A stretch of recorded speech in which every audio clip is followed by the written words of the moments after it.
second. That's better. You can hear me now. Good afternoon, everybody. Welcome to KUMB TV's Eyes Up Mother Brown. It is myself and me, myself and I. In fact, once again this afternoon for today's live stream. Hope you're all doing well. For those of you joining us, West Ham United versus Brentford today. Game just about to kick off. I'll run through the teams for you in just a minute in case you haven't seen them. But I do understand that today's game isn't being broadcast on any of the main channels. So if you haven't got a stream, I shall happily take you through what's going on at the Brentford Community Stadium this afternoon. How are you doing? Hope you're good. Let me know.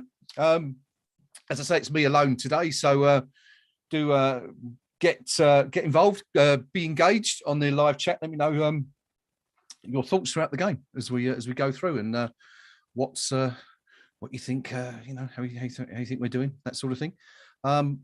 Should we go for the team? So we're just about to kick off. Before we do, let's have a quick look at West Ham's team. Fabianski returns in goal. Also returning at right back, Vladimir Soufal for his first game back since that injury. Aaron Cresswell back in the team, despite that red card on Thursday night against Lyon. Of course, that only applies to the Europa League and doesn't apply to the Premier League. Hence, our left back is able to play. Of course, he won't be playing in France next Thursday.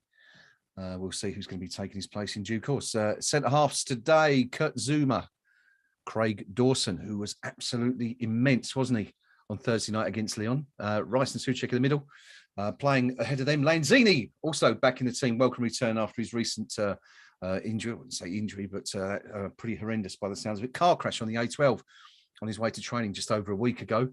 Either side of Lanzini, we've got Fornals and Bowen and Mikhail Antonio. Again, ploughing a lone furrow in attack for Brentford. Of course, coming off the back of that 4-1 win at Chelsea. Incredible result for them. Raya, Aya, Zanka, Pinnock, Henry, Norgard, the captain, Janelt, Christian Eriksen, Mbuemo, Visa, and Tony, Ivan Tony, of course, someone with whom West Ham have been linked on a regular basis in recent months. On the bench for our opponents today, our host Fernandes, Canos, Jensen, Godos, Janvia, Fosu, Baptiste, Beck, and Roeslev, as we make our first competitive trip to the Brentford Community Stadium for this afternoon's game. There it is. That's the teams. That's how we line up this afternoon. The game has just kicked off, and there's a Brentford player down in, so I'm just trying to see who that is. I'll let you know in just a minute. Is it Ivan Toney? Possibly. It's Craig. He just runs into Craig Dawson. It's not a foul at all. He just runs into Dawson. I think it's Visa who's gone down clutching his jaw. Craig Dawson, as is customary, holding his nose. Probably the last place he wanted to get a whack, especially at the first minute of the game, having, of course, suffered that pretty nasty injury towards the end of Thursday night's game against Lyon, where he took one in the hooter and ended up with the cotton buds hanging out of his nose. For the last few minutes of that one. So very little action so far. Both players back to their feet. It's going to be a drop ball in West Ham's favour. West Ham playing in our away strip of blue shirts. Royal blue. Is it royal blue or navy blue? Navy blue, I suppose. Navy blue and navy blue shorts and shirts. White socks.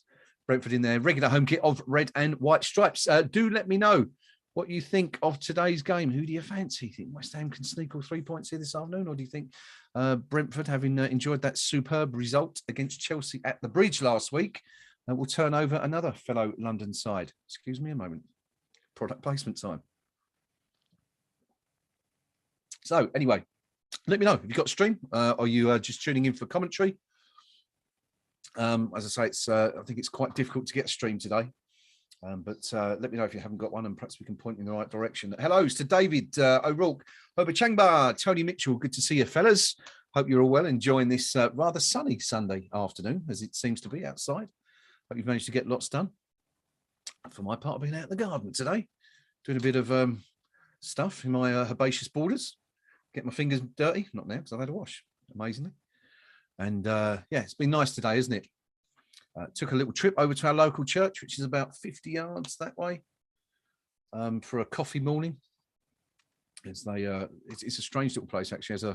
I may have mentioned before, I live in the middle of a village in the middle of nowhere, and we do have a church here, but it doesn't have a vicar, and so it doesn't actually get opened. The only time it is used is for community events. So, We're going to have a rave there next week. No, I'm only joking, of course. Brentford, anyway, have a throw-in down by the West Ham's, by the right-hand corner flag. It's going to come in long, I think. West Ham marking up. We're all lining up as if it's going to come long, and indeed it is. This is going to be one of those Rory Delap-esque throw-ins coming in from the right-hand side. Here it comes, launched long into the box. Over the head of the first man. Aaron Cresswell gets there, and Pablo Fornals, whose head it was launched over, hoiks it clear. Looking for Michail Antonio, but Brentford able to retrieve the ball. Steve, good to see you, buddy. Link. Okay, so if you go to the KUMB.com general discussion forum, there will be a thread there called live streaming links. I'm just having a quick look to make sure there is a link for today's game in there. And let's have a look. Yes, indeed it is. If you go to the KUMB.com forum, general discussion forum, Steve, have a look for the live football streaming links thread, which is currently about the second or third thread down the page. And if you go to the last page of that thread, you will see a link to the game today. Yeah, hope you can enjoy the game with us. Bob, good to see you, buddy. Hope you're doing well as well. Predictions. Come on, gentlemen, ladies, what do you think today? West Ham going to win this one?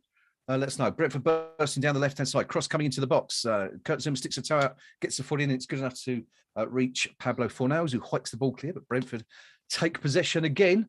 They're moving towards the box. Is this going to be a shot? It's in the box. The shot's come in. It's blocked once. It's blocked twice. It's given back to Aaron Cresswell, who really didn't want it. He's given possession. Well, it's a good cross in.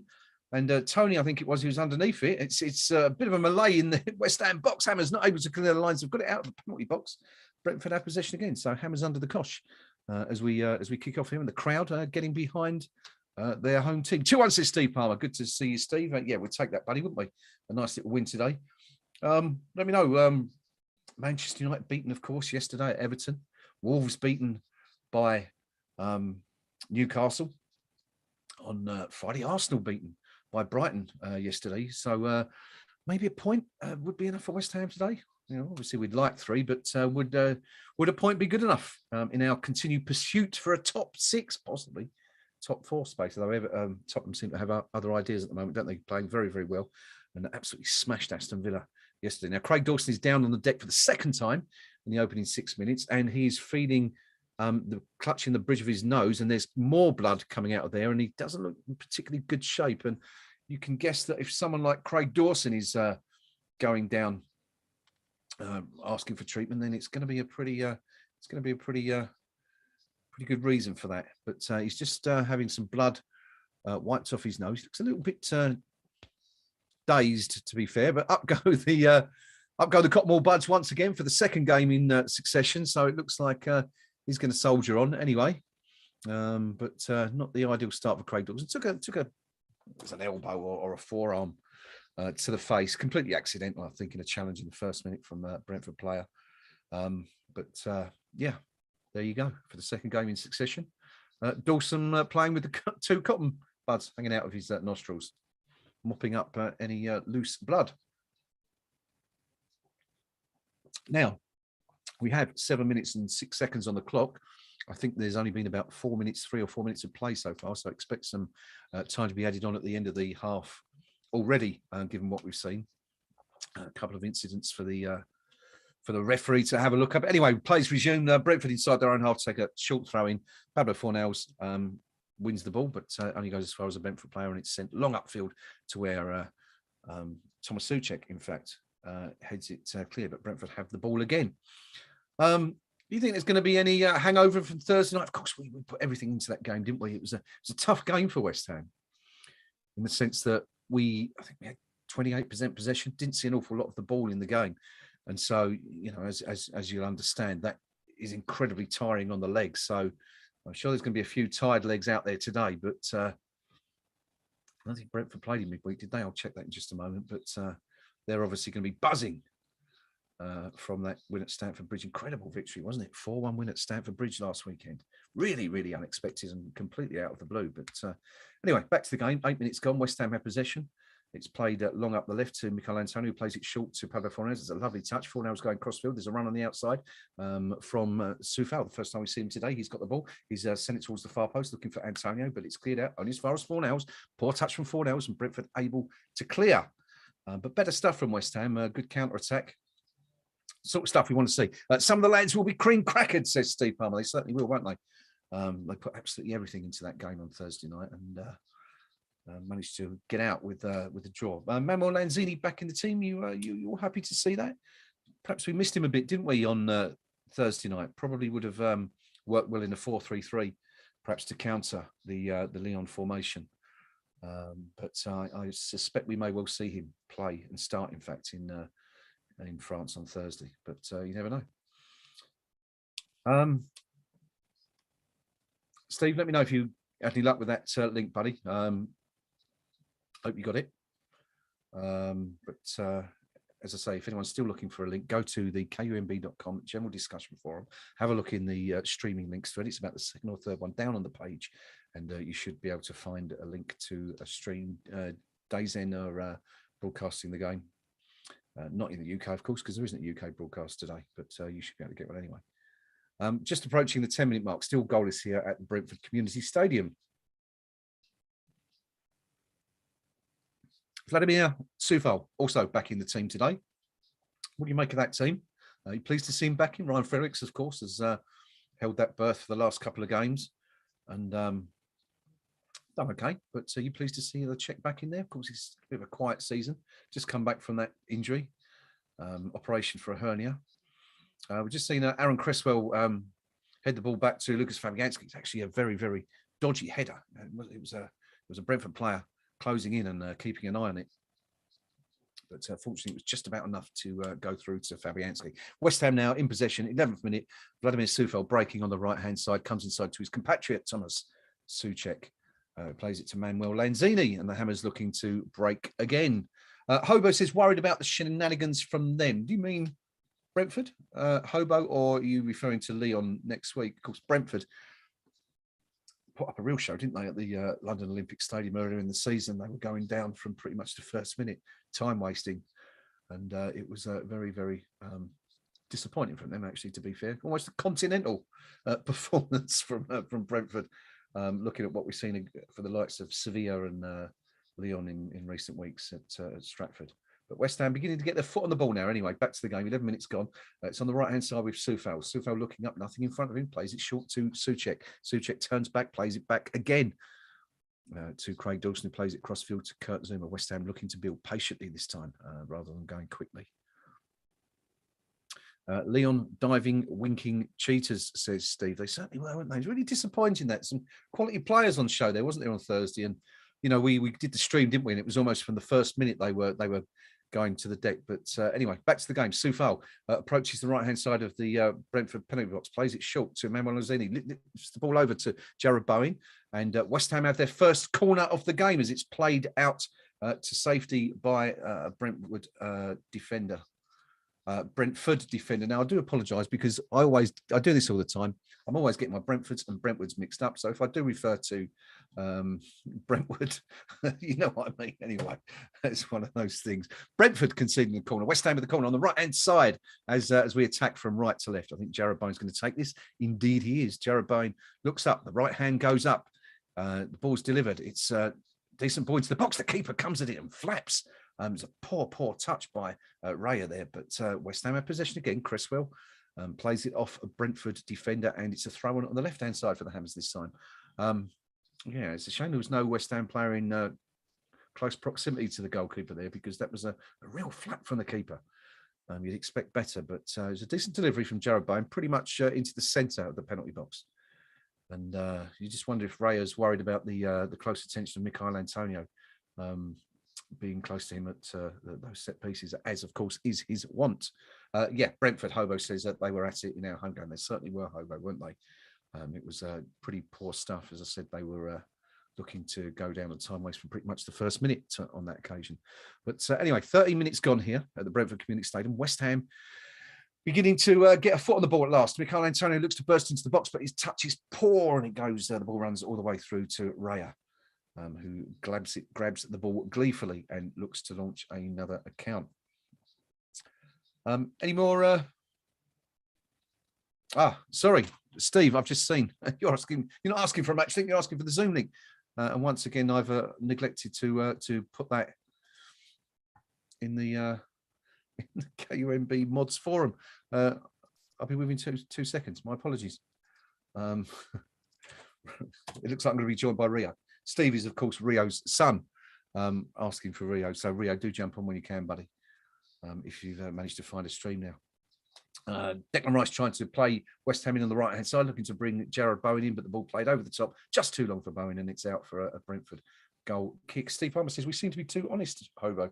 We really descend to such tactics, and if we do, it looks amateurish. What are your thoughts on that? I'd be interested to hear. We've discussed that.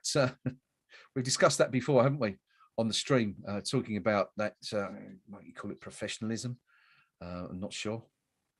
But, I think us as a team here at KUMB, it's not something we'd like to see West Ham incorporate into the game, that sort of cynicism and diving. But some of you might think, it's a case of everybody else is doing it, so why don't we, to coin a phrase. But anyway, let me know what you think. Should we do that? Andy Welsh joining us on the stream. Andy, good to see you, buddy. Hope you're having a good day so far. Brentford have the first effort on goal in the 15th minute. A cross comes in from the left-hand side. It's crossed from deep, looking for the head of Mbuemo, who rises unchallenged in the centre of the box, finds space between Dawson and Zuma, who look at each other and ask who was picking him up. Neither of us was the answer.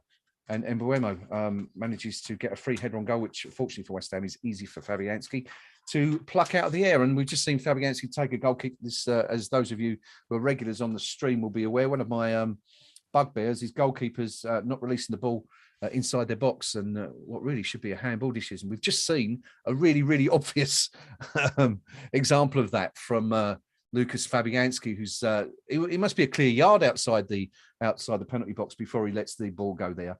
And the referees never pick up on it, never do. But it's a funny one. Of course, it's technically it's handball and a free kick to the opposition. But there you go, Andy. Yeah, me too. Out in the garden this morning, getting your fingers dirty. Good. Let us know what you've been doing. Planting some new plants, vegetables. What you been up to? Let us know, buddy. I'm joined on the stream by my good friend Rio now, who has been actually trying to get on the stream by the looks of it for about the last 10 minutes, but I didn't provide the link. My apologies, Rio. How you doing, buddy? Good to see you. That's right. Like 25 years of friendship, you don't even know your name. Yeah, of course. Taking offence. Yeah, I know. Yeah. I'm sorry. I'm trying to do 10 things at once, and Rob. Of course. Why am I thinking it was Rob? I'm reading Rob, not Steve. Anyway.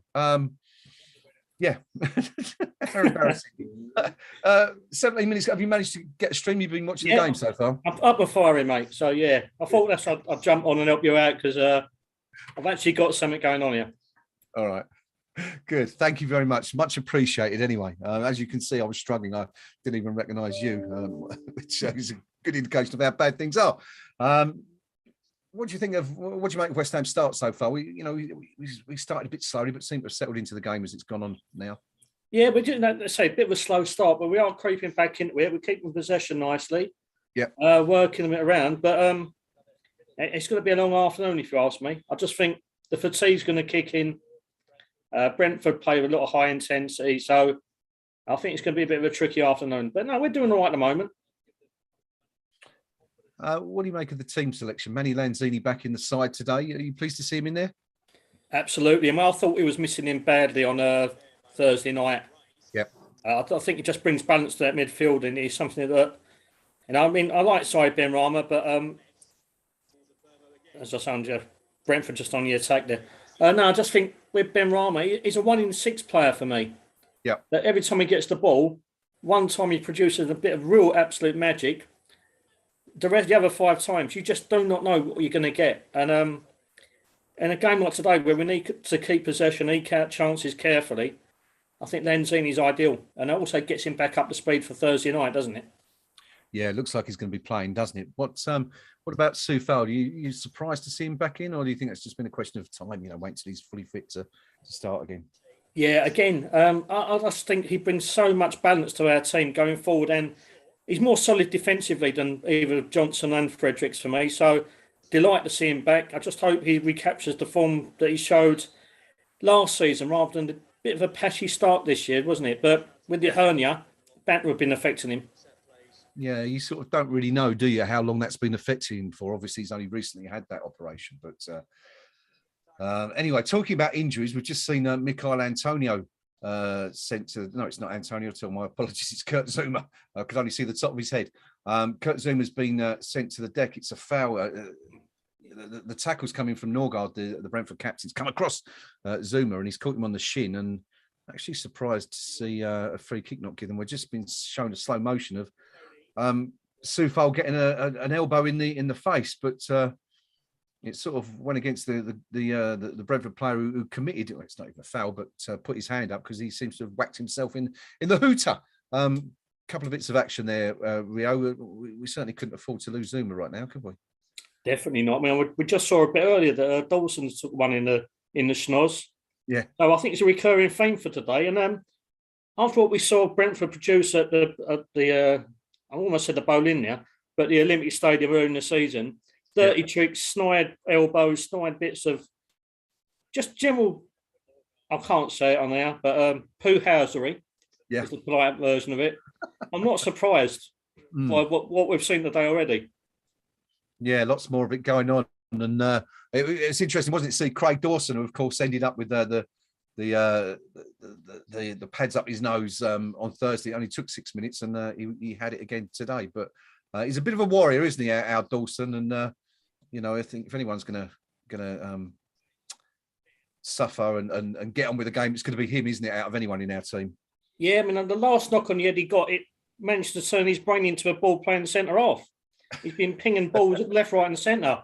Yes, with absolute aplomb. So I don't want to be knocked on the head again. And remember, he's the journeyman centre back we all expected when he first joined. That pass he made in the second half against Lyon on Thursday. I don't know if you remember the one, but he picked the ball up on the edge of our penalty box, 45-degree. I think I called it at the time a Sam Allardyce special because it was the sort of thing that James Collins used to do it regularly, didn't he? Every game you'd see him, but absolute pinpoint pass, wasn't it? But anyway, just cut back to the game for a second because Brentford have had a shot.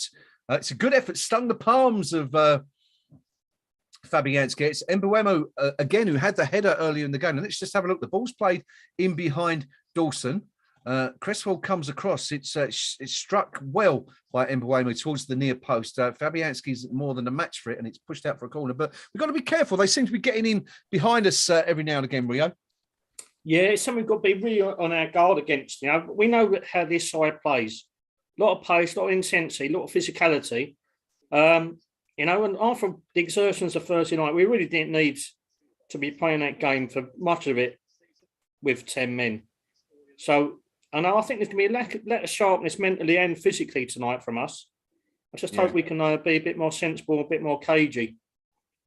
Well, someone certainly not being a little bit more sensible or cagey just then was Fabianski. A corner, the resulting corner from that Mbuemo shot came in, and he's opted to punch it out, and it's barely left the 6-yard box. And in the end, after a bit of a scramble in the box, it's fallen. I think it's Mbuemo again, who's had another effort at goal. This time hooks it over the top of the bar. But we've got to be careful here. That's 3 chances in the last 7 or 8 minutes for the Brentford player. And actually surprised that we haven't seen much of Tony yet. He's not really been involved, is he? No, not at all yet. Just want to check for you, mate, about whereabouts are you on your stream? 22:16. All right, so I'm about a minute behind. So okay. Apologies. I've just seen Fabianski's first save. Yeah. So I'm just about to see him make a hash of the corner, am I? Yes, that's what you think. What about that save? I mean, it wasn't spectacular. I think he just made sure that he was getting behind it, wasn't he, really? I mean, sometimes you see a keeper maybe try and get both hands on that, but... Yeah, keeper of his calibre, you expect that. It looked spectacular, but it's about solidity rather than anything else, wasn't it, and safety? Very much so, very much so. West Ham in possession anyway. Ball's played out onto the right-hand side. Soufal looking to play it in. Options not there, so he plays it back to Declan Rice. Declan Rice looks inside. Nothing happening, so West Ham continue to build. Andy, Planting and digging, he says. I asked Andy Walsh what he was doing in the garden earlier, and he says, I just do what the missus says. Don't we all, buddy? Don't we all? John Story says, maybe at home, hopefully Brentford won't stoop to the time-wasting nonsense that we had to endure at the London Stadium. As Rio has pointed out, it was pretty dreadful stuff, wasn't it? Pretty tough to watch throughout the game. Going back to the earlier question, I asked you whether you felt that West Ham should perhaps incorporate some of those the housery, should we call it, as Rio referred to it a few moments ago, into our game. As I said before, us as a moderating team on KUMB have always said we don't really want to see that creep into West Ham's game, but understand if some of you do, of course, it can unfortunately prove profitable on occasions. Hobo saying that I'm not talking about out and out cheating, rolling around holding your face when someone treading your foot, but we have to be smarter when we're getting our pants pulled down by these teams. West Ham have our first effort of the game, coming back to the game. Cross coming in from the right-hand side. Thomas Souček criminally left unmarked on the edge of the 6-yard box, heads straight into the hands of the keeper. And it's a chance. It's about 8 yards out. Fortunately, the ball's played a little bit behind him, so he couldn't really get any real power on the shot and just nods it straight into the hands of Araya. But good to see West Ham finally getting a chance, Rio. It's it's taken a while to come. Yeah, I think it's as I said earlier, it's all about patience, day, isn't it? Yeah. What Brentford are going to give in terms of the physical option, as we just mentioned, but defensively, they're not a bad side. They've kind of regrouped and reorganised in the last few weeks, so they're going to be hard to break down. So any kind of chance we get, we've got to be at our mettle and take it as a kind of premium every single time. And I'm still yet to see the actual chance of come to fruition yet. But okay. Let us know when you do. I asked the question at the top of the show, Rio, about given what happened on Friday and given what happened yesterday, Arsenal losing, Manchester United losing, Wolves losing, would a point be a bad result for West Ham now? I mean, as much as we hate to say it, it looks like, the top four opportunity is gone. So would a point be a bad result here today, or should we really be looking to capitalise if we possibly can? I think given the exertions that we was under on Thursday night, a point against this side isn't awful. Obviously, we want the full three. Mm-hmm. You want to capitalise on everyone else's mistakes around you, but a point away from home, a point after 90 minutes of real tough football on Thursday night would be good for me. Were you surprised at them results yesterday? I mean, the Newcastle Wolves one perhaps wasn't that surprising given their renaissance under Eddie Howe, the Mags. But Arsenal going down at home to Brighton, having lost to Palace the other day. And, of course, Everton beat Manchester United. I mean, and that in its... Oh, now, hang on a second. Brentford are through here. 1-1. Fabianski's come out, made a really good save. Sorry, Ria, I'll come back to you in just a moment. Now, I think we've seen it given as offside. But once again, it's another example of Mbeumo. Yeah, it has been given offside. The ball played in behind West Ham's defence again. And let's have another little look at this. He gets away in between. He's finding the space between Dawson and Zuma regularly. The ball's played in behind them. And Fabianski, to his credit, is out very, very quickly to smother the shot. But West Ham getting caught out. And in addition to that, worse news is we've seen Craig Dawson go down a couple of times already. We've seen Kurt Zuma go down. And Zuma is now on the deck once again, and this is not looking good for Kurt Zuma. He's receiving treatment. Looks like on his right ankle. Looks very, very uncomfortable at the moment, Rio. This would be dreadful, wouldn't it, if we were to lose Kurt right now? Absolutely disastrous. He's been instrumental in our kind of march into Europe and our maintaining our position at the top of the Premiership. Losing him, a genuinely world-class centre-half at the moment, in my book, would be an absolute nightmare, particularly when you got is a ready-made replacement. And again, he's not another one like Ben Rama. You don't know what you're going to get from him, do you? Yeah. So, yeah, it would be an absolute nightmare if Kurt is going to be kind of cropped for the rest of the game and maybe a bit more in the future. Yeah, that's the real worry, isn't it, that we might lose him for Thursday as well. Now he's down feeling his right ankle. He's hobbling off for a bit more treatment. I'm not seeing any movement on the side yet. No one is warming up ready to get on. Well, of course, players are warming up as they do. There's conversations between the first aiders, and looks like Kevin Nolan. Now, David Moyes is having a word with some of his assistants. there doesn't seem to be any urgent move for a change, but Zuma really doesn't look very happy out there right now. Let's just keep an eye on this for a second to see what happens. He's hobbling off. No, Diop's coming on. He's going to be replaced. Diop is being read instructions. And that, Rio, is pretty desperate news for West Ham. You kind of hope, don't you, that that's just precautionary measure ahead of Thursday, that they don't want to make it any worse. Yeah, you would hope so, but would you really want to take off your best centre half, even in a game like this? We're still chasing for the European spot in the league. We're still like high up there. I know fourth looks out the question, but it's not beyond the realms of possibility. So I'm thinking it's a little bit more serious here, which is a major worry. I just hope we get the Issa who turned up at Leicester, the Issa who we know can perform, but it's just that worry that he loses concentration far so easily. Yeah, you're absolutely right. When he was massive, wasn't he, at Leicester, to coin a phrase, putting a really good performance. But that's a real worry, as Rio says, for West Ham. Kurt Zouma, in case you're just joining, off the pitch, nursing an injured. Excuse me, coach repeating on me. Nursing an injured right ankle, even, and Issa Diop is on less than half hour to play. This could be a long day. This one, Rio. That's about the fourth stoppage we've had already in the opening half hour. I'm thinking there's going to be like 10 plus minutes of injury time already, the way things are going. 10 plus injury time. Plus, just a moment ago, the camera panned round to I don't know if it's a Brentford fan. I presume it must be, but nestled nicely on the balcony of his flat, having a rest on the chaise lounge. And I presume that half of our players might end up there with him, to be honest, because we're dropping like flies.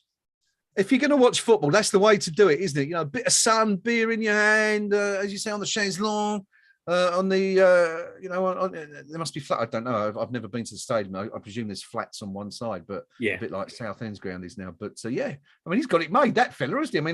How much would you pay for a seat like that for the season? That's premium quality. Watching Brentford, about £5. Well, yeah, that's true. Fair point. Fair point. Conversations between Brentford manager and his assistants now, masticating furiously on the sidelines. Masticating, I said, Mrs. Smith, masticating. Half an hour gone, still no goals in this game.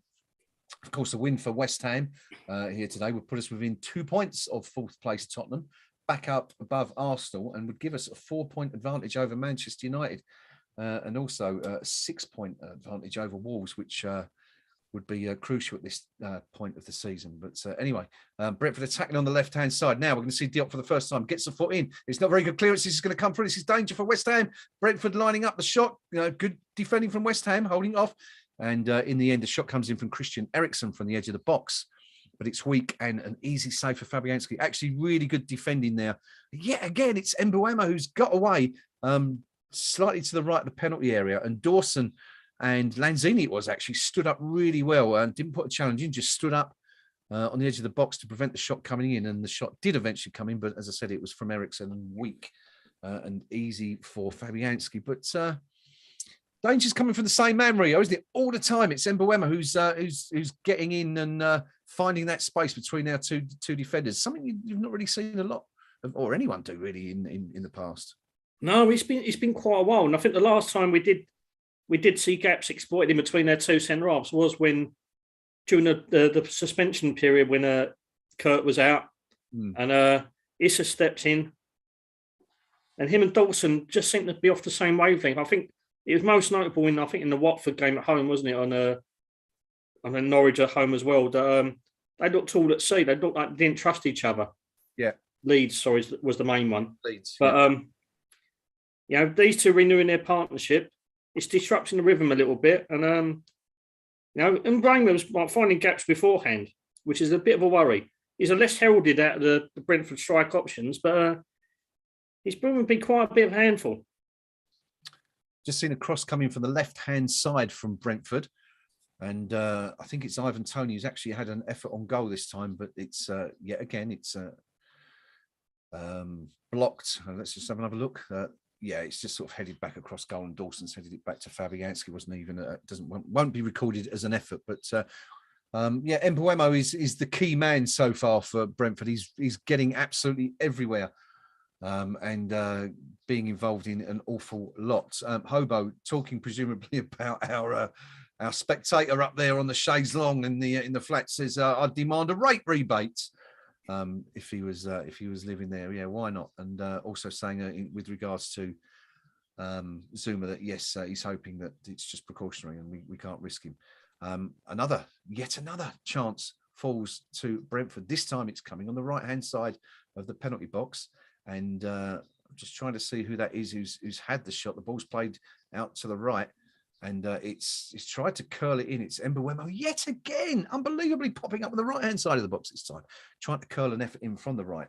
But getting his angles and even the power all wrong, and it's flying high and wide over the top.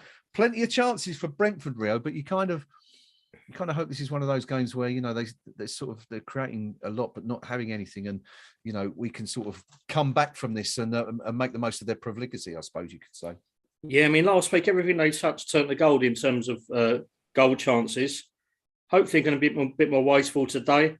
But we've really got to kind of regroup at half time and get this back line sorted out, because there's far too many gaps appearing. We look far too weak and far too disjointed there at the moment.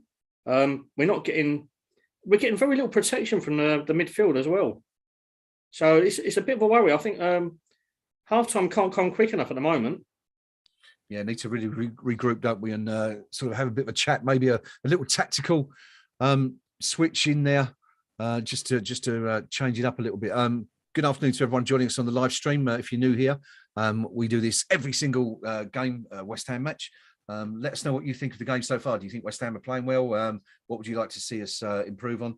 And also, let us know your predictions. We're nearly at half time, but you can still bung a prediction in if you like. Why not? Let us know what you think. Brentford 0, West Ham United 0. 35 minutes gone. Brentford pretty much in control of this game so far.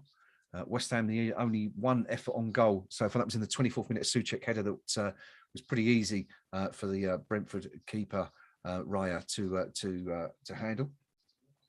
Brentford have had several chances. In fact, nearly all of them have fallen to the same player. Mbeumo has had pretty much every effort. I think he's had just count my notes, 1, 2, 3, 4 shots at goal so far for the home side.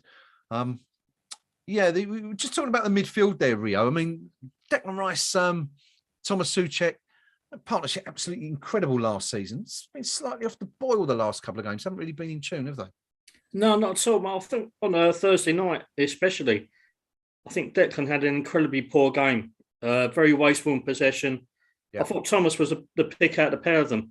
But it's just looked incredibly disjointed. I don't know if the fatigue is kicking in, because, again, they've not had the benefit of an international break, have they? Representing their countries, because they are absolutely key to the systems that both England and the Czech Republic play. Yeah. They're not afforded a break. And it is beginning to show now. Long old season. We've still got potentially about 11 games to go. And you just worry about the longevity of Dec's legs and particularly Thomas's as well.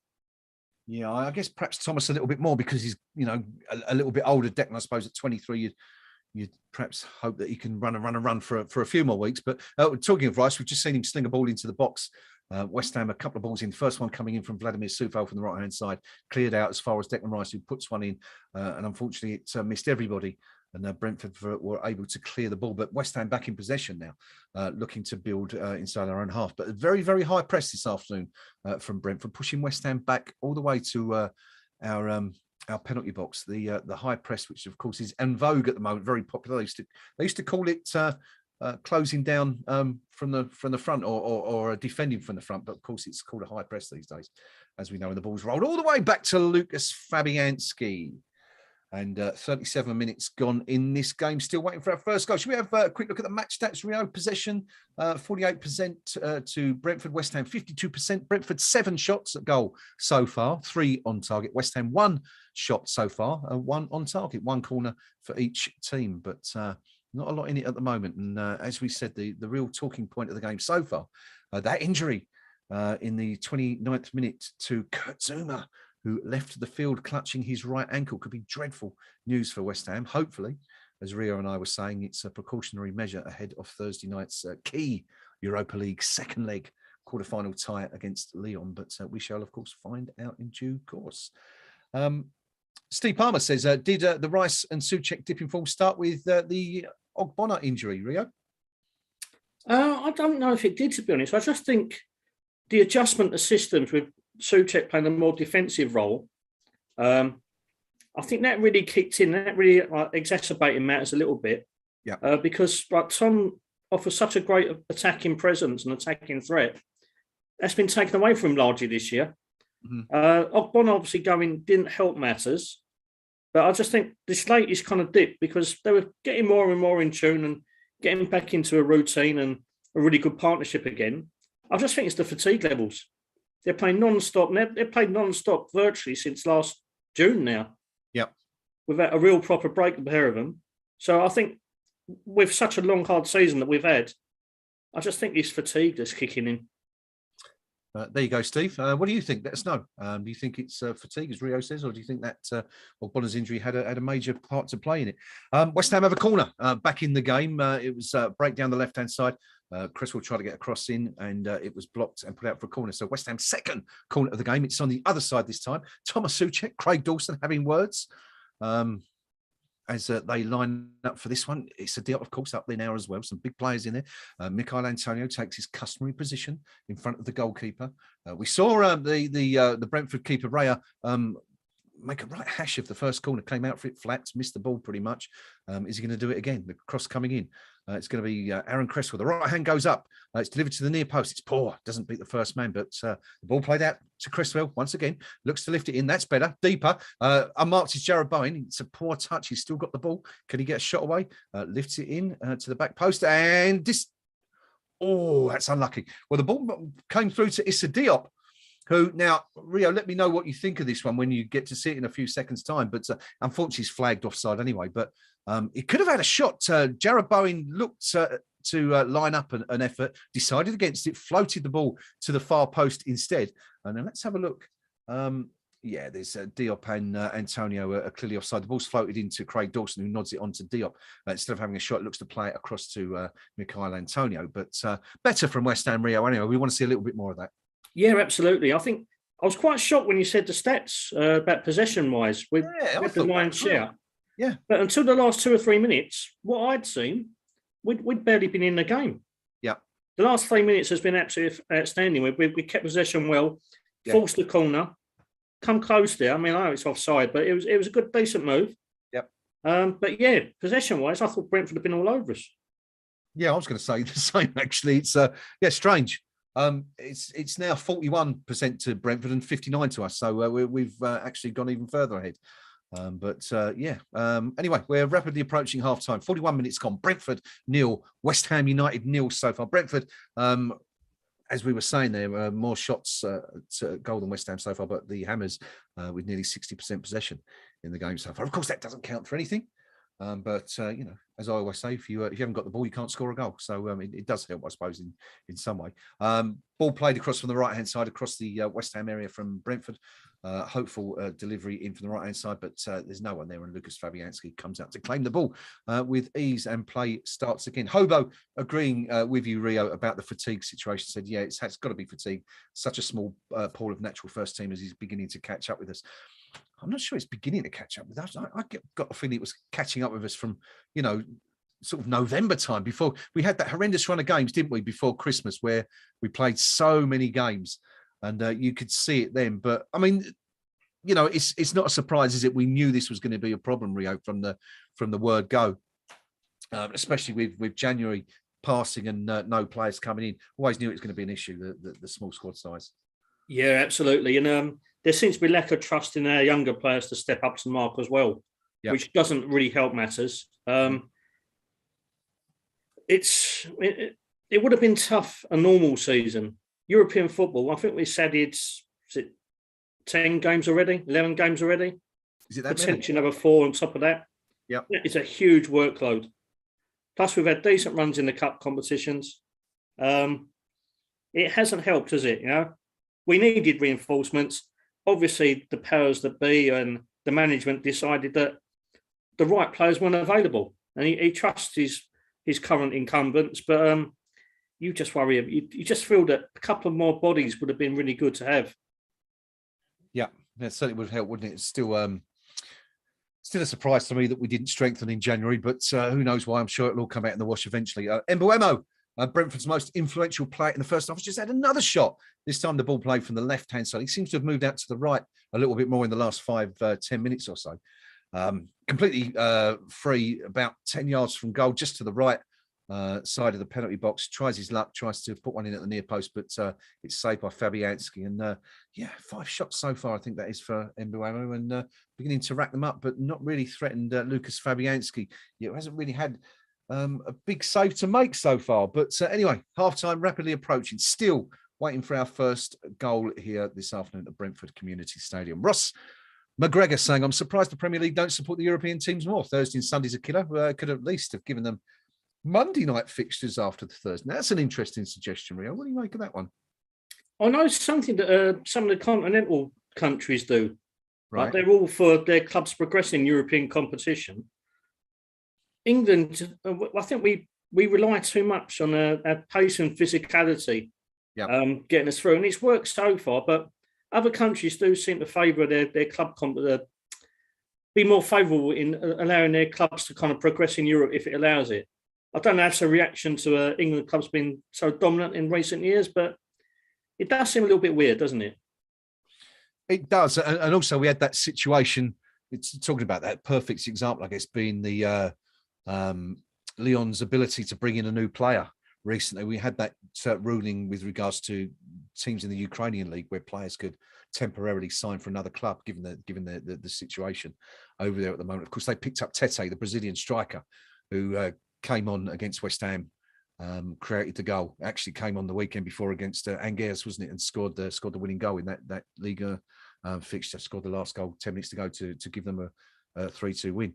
But of course, the Premier League ruled it out, didn't they? Said, no, our clubs are not going to be able to bring in players, even though UEFA green lighted the whole thing. And kind of, you get the feeling we sort of shot ourselves in the foot a little bit there. There's a little bit of arrogance, I think, from English, kind of, particularly upper echelons of it.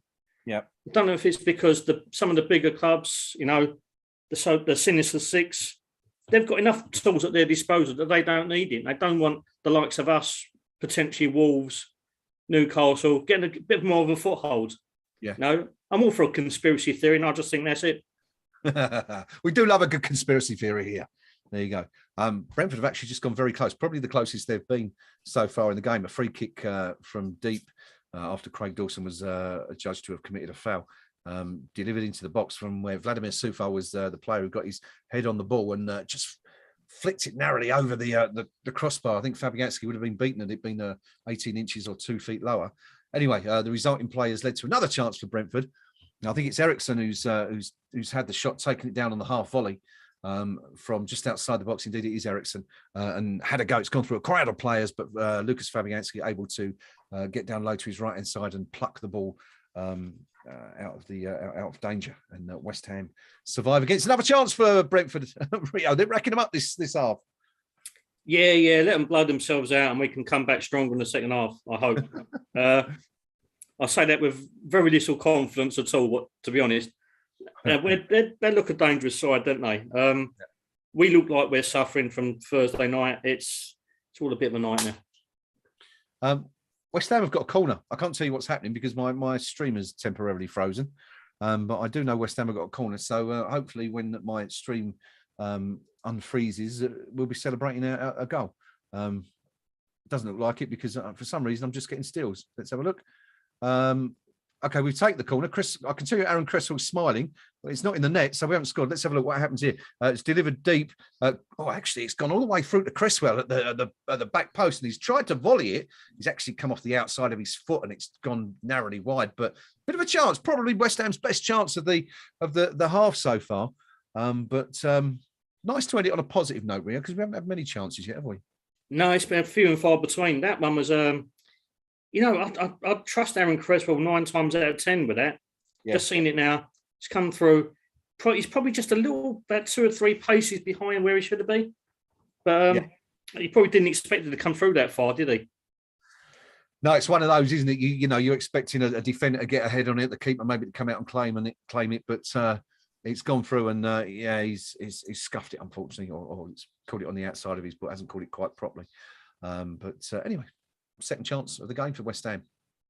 We haven't had many, and that's the half-time whistle. Interestingly, only 3 minutes of added time called, Rio, and we played 3 minutes and 3 seconds of additional time. I think that's a bit low, given the amount of stoppages we saw in the first 10 minutes, let alone the time that Kurt Zuma was down. You know why? They're going to rack it on at the end and make me suffer. You just know that if we're like 1-0 up or a level pegging, they're going to stick 28 minutes of added time on at the end. Yeah, and make everyone sweat. You know, everyone needs to lose a bit of weight. They're going to do it through fear. Yeah, mind you, it's infinitely preferable than going jogging for an hour, I say. So I'm all for it, to be fair. There you go. Half-time whistle was blown at the Brentford Community Stadium. It is at half-time. Brentford 0, West Ham United 0. Let's give you the half-time stats before we ask Rio for his impressions of what he's seen in the first half. Possession, Brentford 44% to West Ham United's 56%. They got it back a little bit, Rio, as time went on. 9 shots for the hosts, 4 on target, 2 shots for West Ham, 1 on target. The only effort on target was Thomas Souček's 24th minute header. And then, of course, that other effort in the 3rd minute of added on time from Aaron Cresswell, screwing one wide from a corner on the volley. Brentford's Mbeumo seemed to have 5 or 6 shots for them, but didn't really threaten Lucas Fabianski at all, fortunately for West Ham. 2 corners for Brentford, 3 corners for West Ham. Both sides committing only 1 foul each, which seems incredibly low to me, Rio, for a Premier League match. Only 2 fouls in the entire first half. Particularly involving Brentford. Not casting aspersions on their style of play, but they're a dirty bunch of you know what? Thems. Yeah, they certainly are. Yeah, they've got a bit of a name for it, haven't they? Couple of questions coming from the live chat. You got anything you want to ask me or Rio? Fire away. We're here all day. Well, for the next hour or so, anyway. Ross McGregor asking, will West Ham challenge the Cresswell red card, and can it be downgraded to a yellow? Rio, do you want to take that one up? I don't think we will. Much as I disagree with the referee's decision on Thursday night, which rightly so, I just don't think we're going to pursue that route. I think it is open to interpretation. By the letter of the law, I've heard a lot of people say this, that it was actually a foul. You know, and if we did pursue a kind of an appeal, would it lead potentially, if we did go through, if we failed in that appeal, that Crest would be banned for further in the competition, potentially the final. Yeah, you wouldn't be surprised, would you? Yeah. I've got to say, we spoke about this the other night, but I think it's very unlikely that West Ham would proceed with an appeal, because you're not going to get it, because as Rio says, technically speaking, there are, you know, you could argue that because contact was made between Cresswell and was it Dembele? Yeah. Yeah. That you know, technically there was a foul or an infringement anyway, at least. I mean, any of us who have watched the game, I was going to say if you watched the game for a while, but to be fair, you could have started watching the game yesterday and you'd probably realise that there was nothing in it. But yeah, I think the chances, Ross, of West Ham getting that one overturned or rescinded are absolutely nil, quite frankly, and I would assume that the decision was taken not to appeal it. That's just our interpretation anyway. I've certainly not heard anything from the club to say that they would be appealing it. And of course, were they to do so, we would have known by now. So I think we can safely assume that no, they won't appeal it, and Cresswell will be missing on Thursday night. John Story says, I think it must be a minute or 2 behind the play following the game on a betting site, which of course is very accurate, but the corner we had was way before your commentary. There you go, John. Good for you, managing to see the stream ahead of us. But hopefully, if you do see a scorer goal in the second half, you can come and enjoy it for a second time with us when you come onto our slightly belated stream. The problem is, of course, John, we're watching on... how should we put this, Rio? Perhaps not entirely legitimate means, and therefore we are subject to a slight delay consequently. I think that's probably the best way to put it in the circumstances. I'm going to say we're watching it, and obviously because Brentford is located near Heathrow Airport, the airline signals do interfere with radio waves coming back from the stadium. So we're watching it through perfectly legal means. Yep. It's just air traffic is playing havoc with our signal. That's the correct answer. Ignore what I was saying a few minutes ago. Thank you, Rio, for explaining it properly. So Steve Barber saying, I love your positive vibes. Thanks, Rio. Always good. Rio is always a positive man. It's always good to have him on the show, while the rest of us are moaning about everything. But, nothing wrong with a bit of positivity and lots, of course, to be positive about this season. What a fantastic season we're having. David O'Rourke says, I hope we see more of Ockerflex, Chesters, Perkins and Elise in the League Cup next year. Rio, you were talking earlier in the half there about the youngsters not being given an opportunity. Do you think that's a little bit more likely next year? I mean, of course, they've not been playing an awful lot of first-team football, but been heavily involved in the squads this season. Pretty much every week we've seen at least 2 or 3 of those minimum on the bench. Although they're not going to be playing in the games, they're still getting plenty of experience being involved with the first team, being involved with the build-up, being part of the coaching sessions, etc., part of the squad. So it's all good experience, isn't it, for the kids there? Yeah, absolutely. That's my biggest fear is that this year is, and this summer potentially, is going to see a necessary major overhaul of the squad. Yeah, we've got a goalkeeper who's 37. Our best centre back is 33 now, Angelo. Yep. He's potentially out of contract as well, I believe. We're losing Mark Noble. We look like we're going to be losing Andrei Yarmolenko because he's out of contract, and obviously circumstances back in his homeland may dictate he has to move on. Yeah. Mikel Antonio is 32. We've got an ageing squad in the key areas. There seems to be a lack of trust in the youngsters coming through as it is. David Moyes always said that he's on more about evolution than revolution. But I just think that needs must. We're clearly 3 or 4 players short of the first team squad as it is. We've got 3 or 4 players who are well in their 30s and need to be upgraded. Yep. And, you add those 2 things together, and you want to improve on what we've had this year, which is a tough job, but there are areas we can improve. So in an ideal world, I'd be looking at bringing in at least 7 or 8 new players. And will that kind of stifle the potential opportunities for the youngsters to come through even further next year? It's a bit of a delicate balancing act, what the job in the summer is going to be.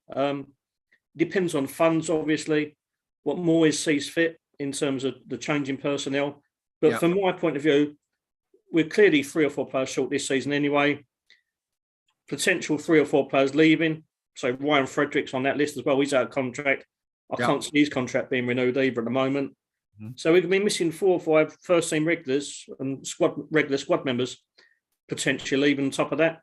So it could be a massive job in the summer.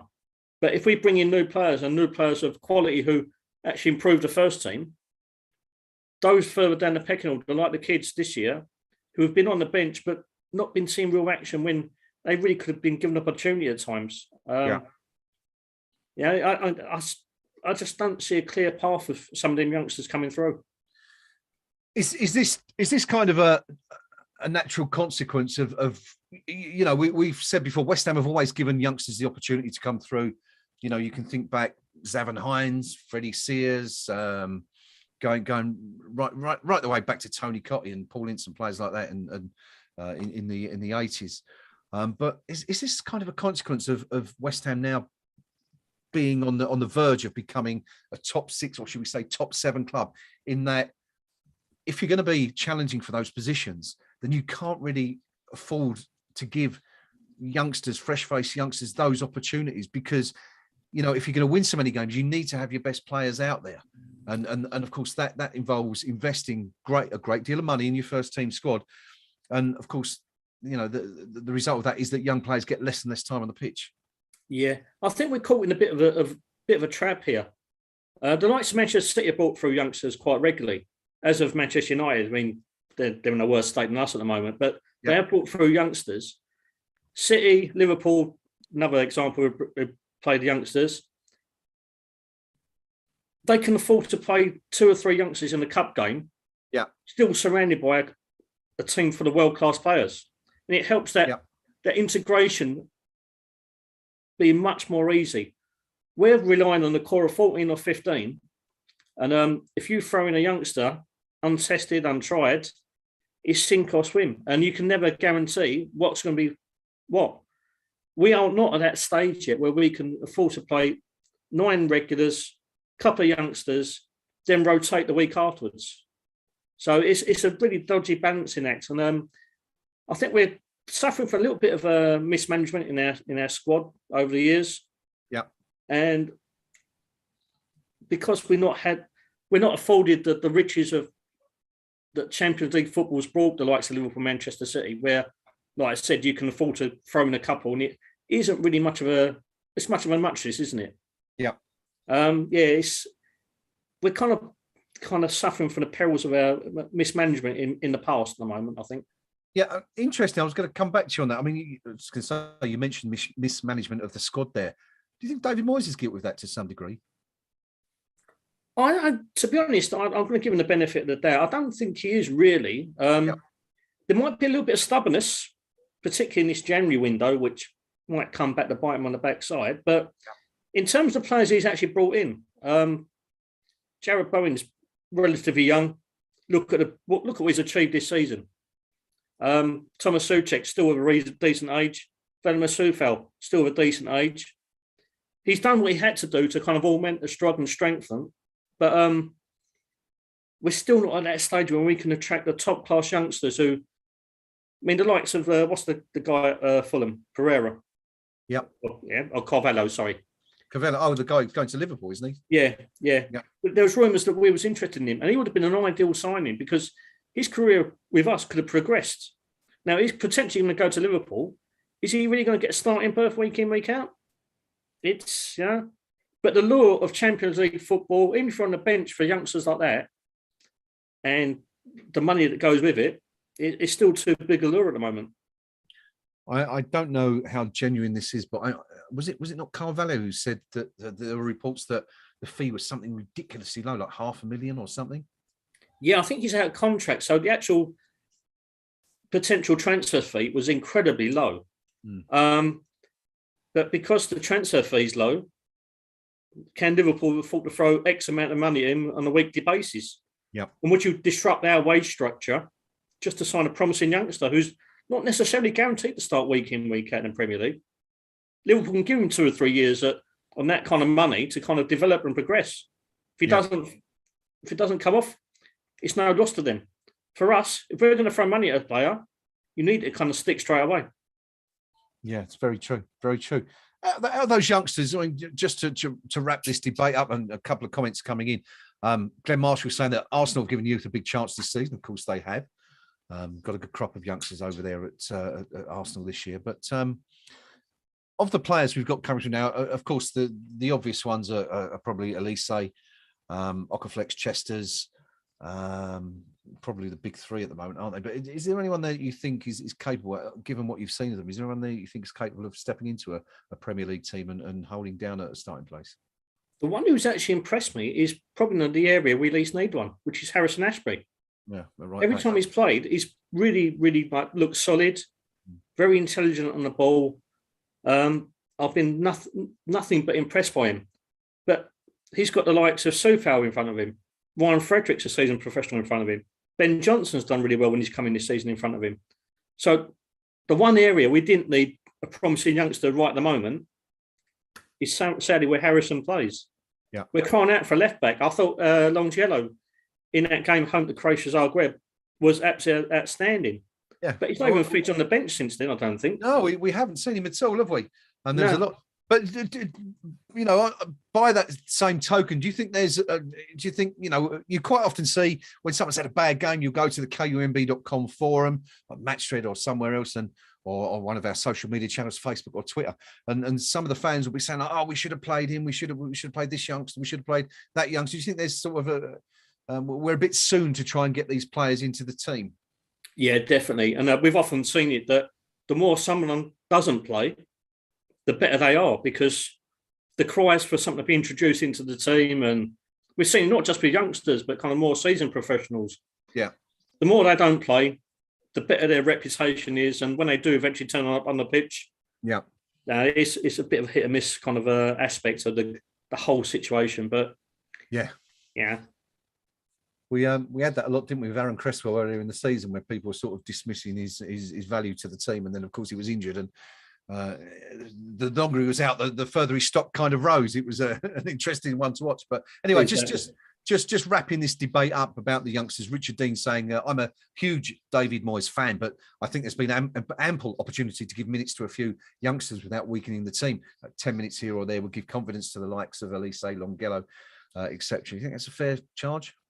Absolutely. And I think the one game in question in which we really could have utilised them was the Southampton Cup game. I think, it was 2-1 down, 3-1 down at one stage. Yep. What have you got to lose by throwing in a couple of youngsters? Say, go and make a name for yourself. Be a hero. Give them 10, 15 minutes, just have a run out, try and make an impact on the cup competition. They'll force you into the first team picture in the longer term. We have missed a couple of opportunities here, and it's a little bit of stubbornness. I think like I said a minute ago, a little bit of stubbornness crept in.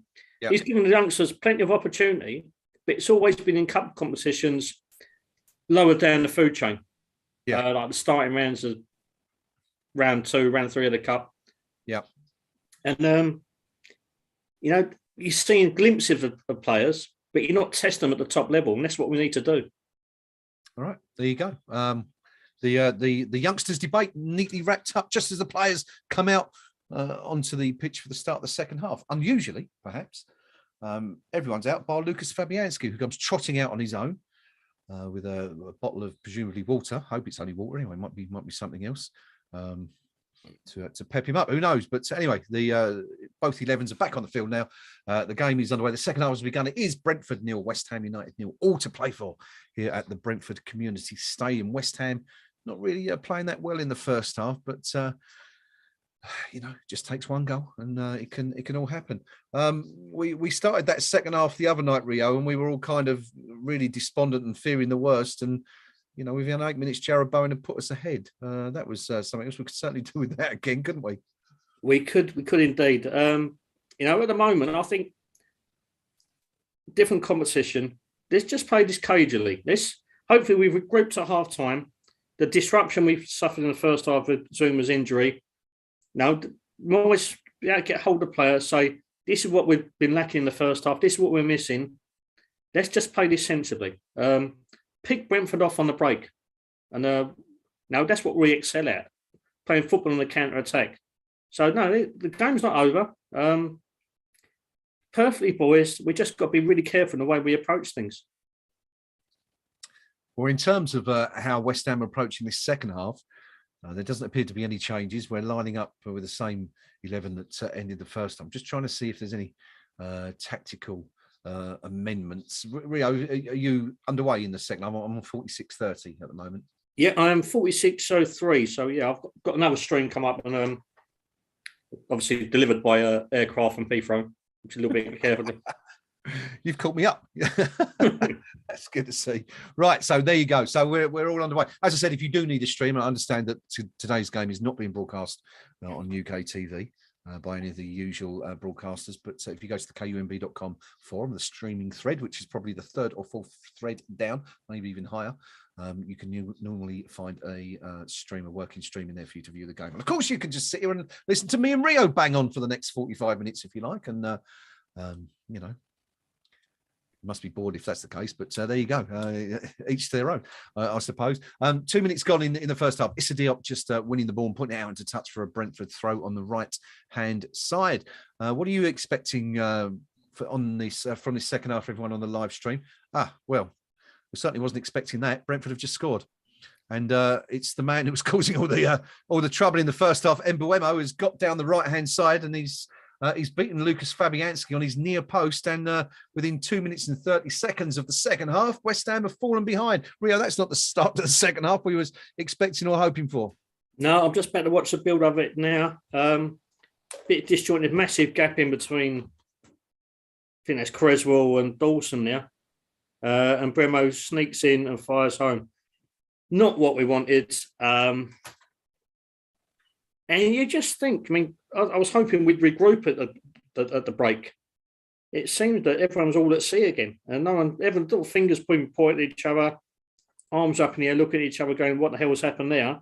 But basically, he's got in between the two centre halves and centre half and the left back, slotted home. Basic error. Too much space given.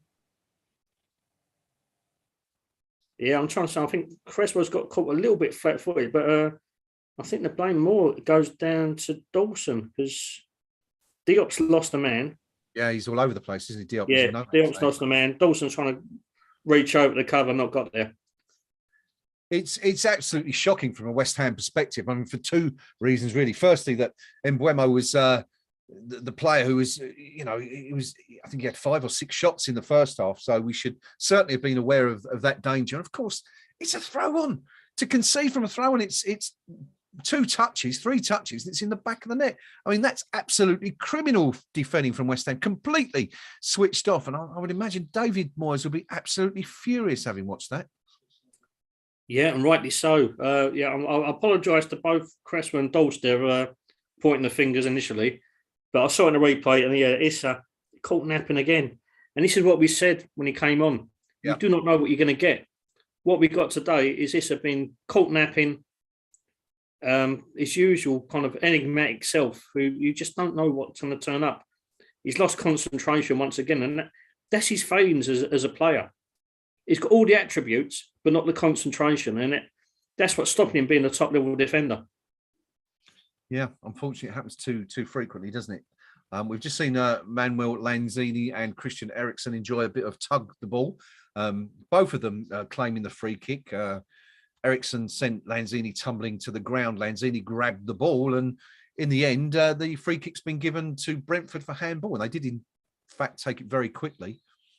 West Ham still complaining, and it was criminal from West Ham's point of view, very unprofessional. But referee, fortunately for West Ham on this occasion, ordered a retake, which has just come to nothing. The home fans, understandably, very happy. Lots of noise at the Brentford Community Stadium. I'd imagine it's very, very quiet in that away end right now. Lots of cussing, I'd imagine, from Pinky and the rest of the away contingent, Rio. Yeah, I think Pinky's going to be absolutely apoplectic. Just thing I just picked up on now, when Manu got involved with Eriksen now, that's the first time I've seen him involved in the whole game. I'd actually forgotten he was playing, which normally a player of his calibre who kind of dicks play at times. It's been absolutely anonymous today. Don't know if he's still suffering the effects of the incident the other week, but we really need him to be sharpened up and ready for Thursday night, because if we don't get through this one, qualifying for Europe via the Europa League is going to be even more imperative. Yeah, it certainly is, isn't it? West Ham are absolutely all at sea at the start of this second half. Just Mikel Antonio almost gave the ball away inside our own third. West Ham a little bit lucky, but Hammer's looking to break. Ball played on the right-hand side to Antonio, who is onside. Looks up, no options, plays it short to Lanzini. There he is, being involved for the first time. Comes back out to Antonio on the right-hand side.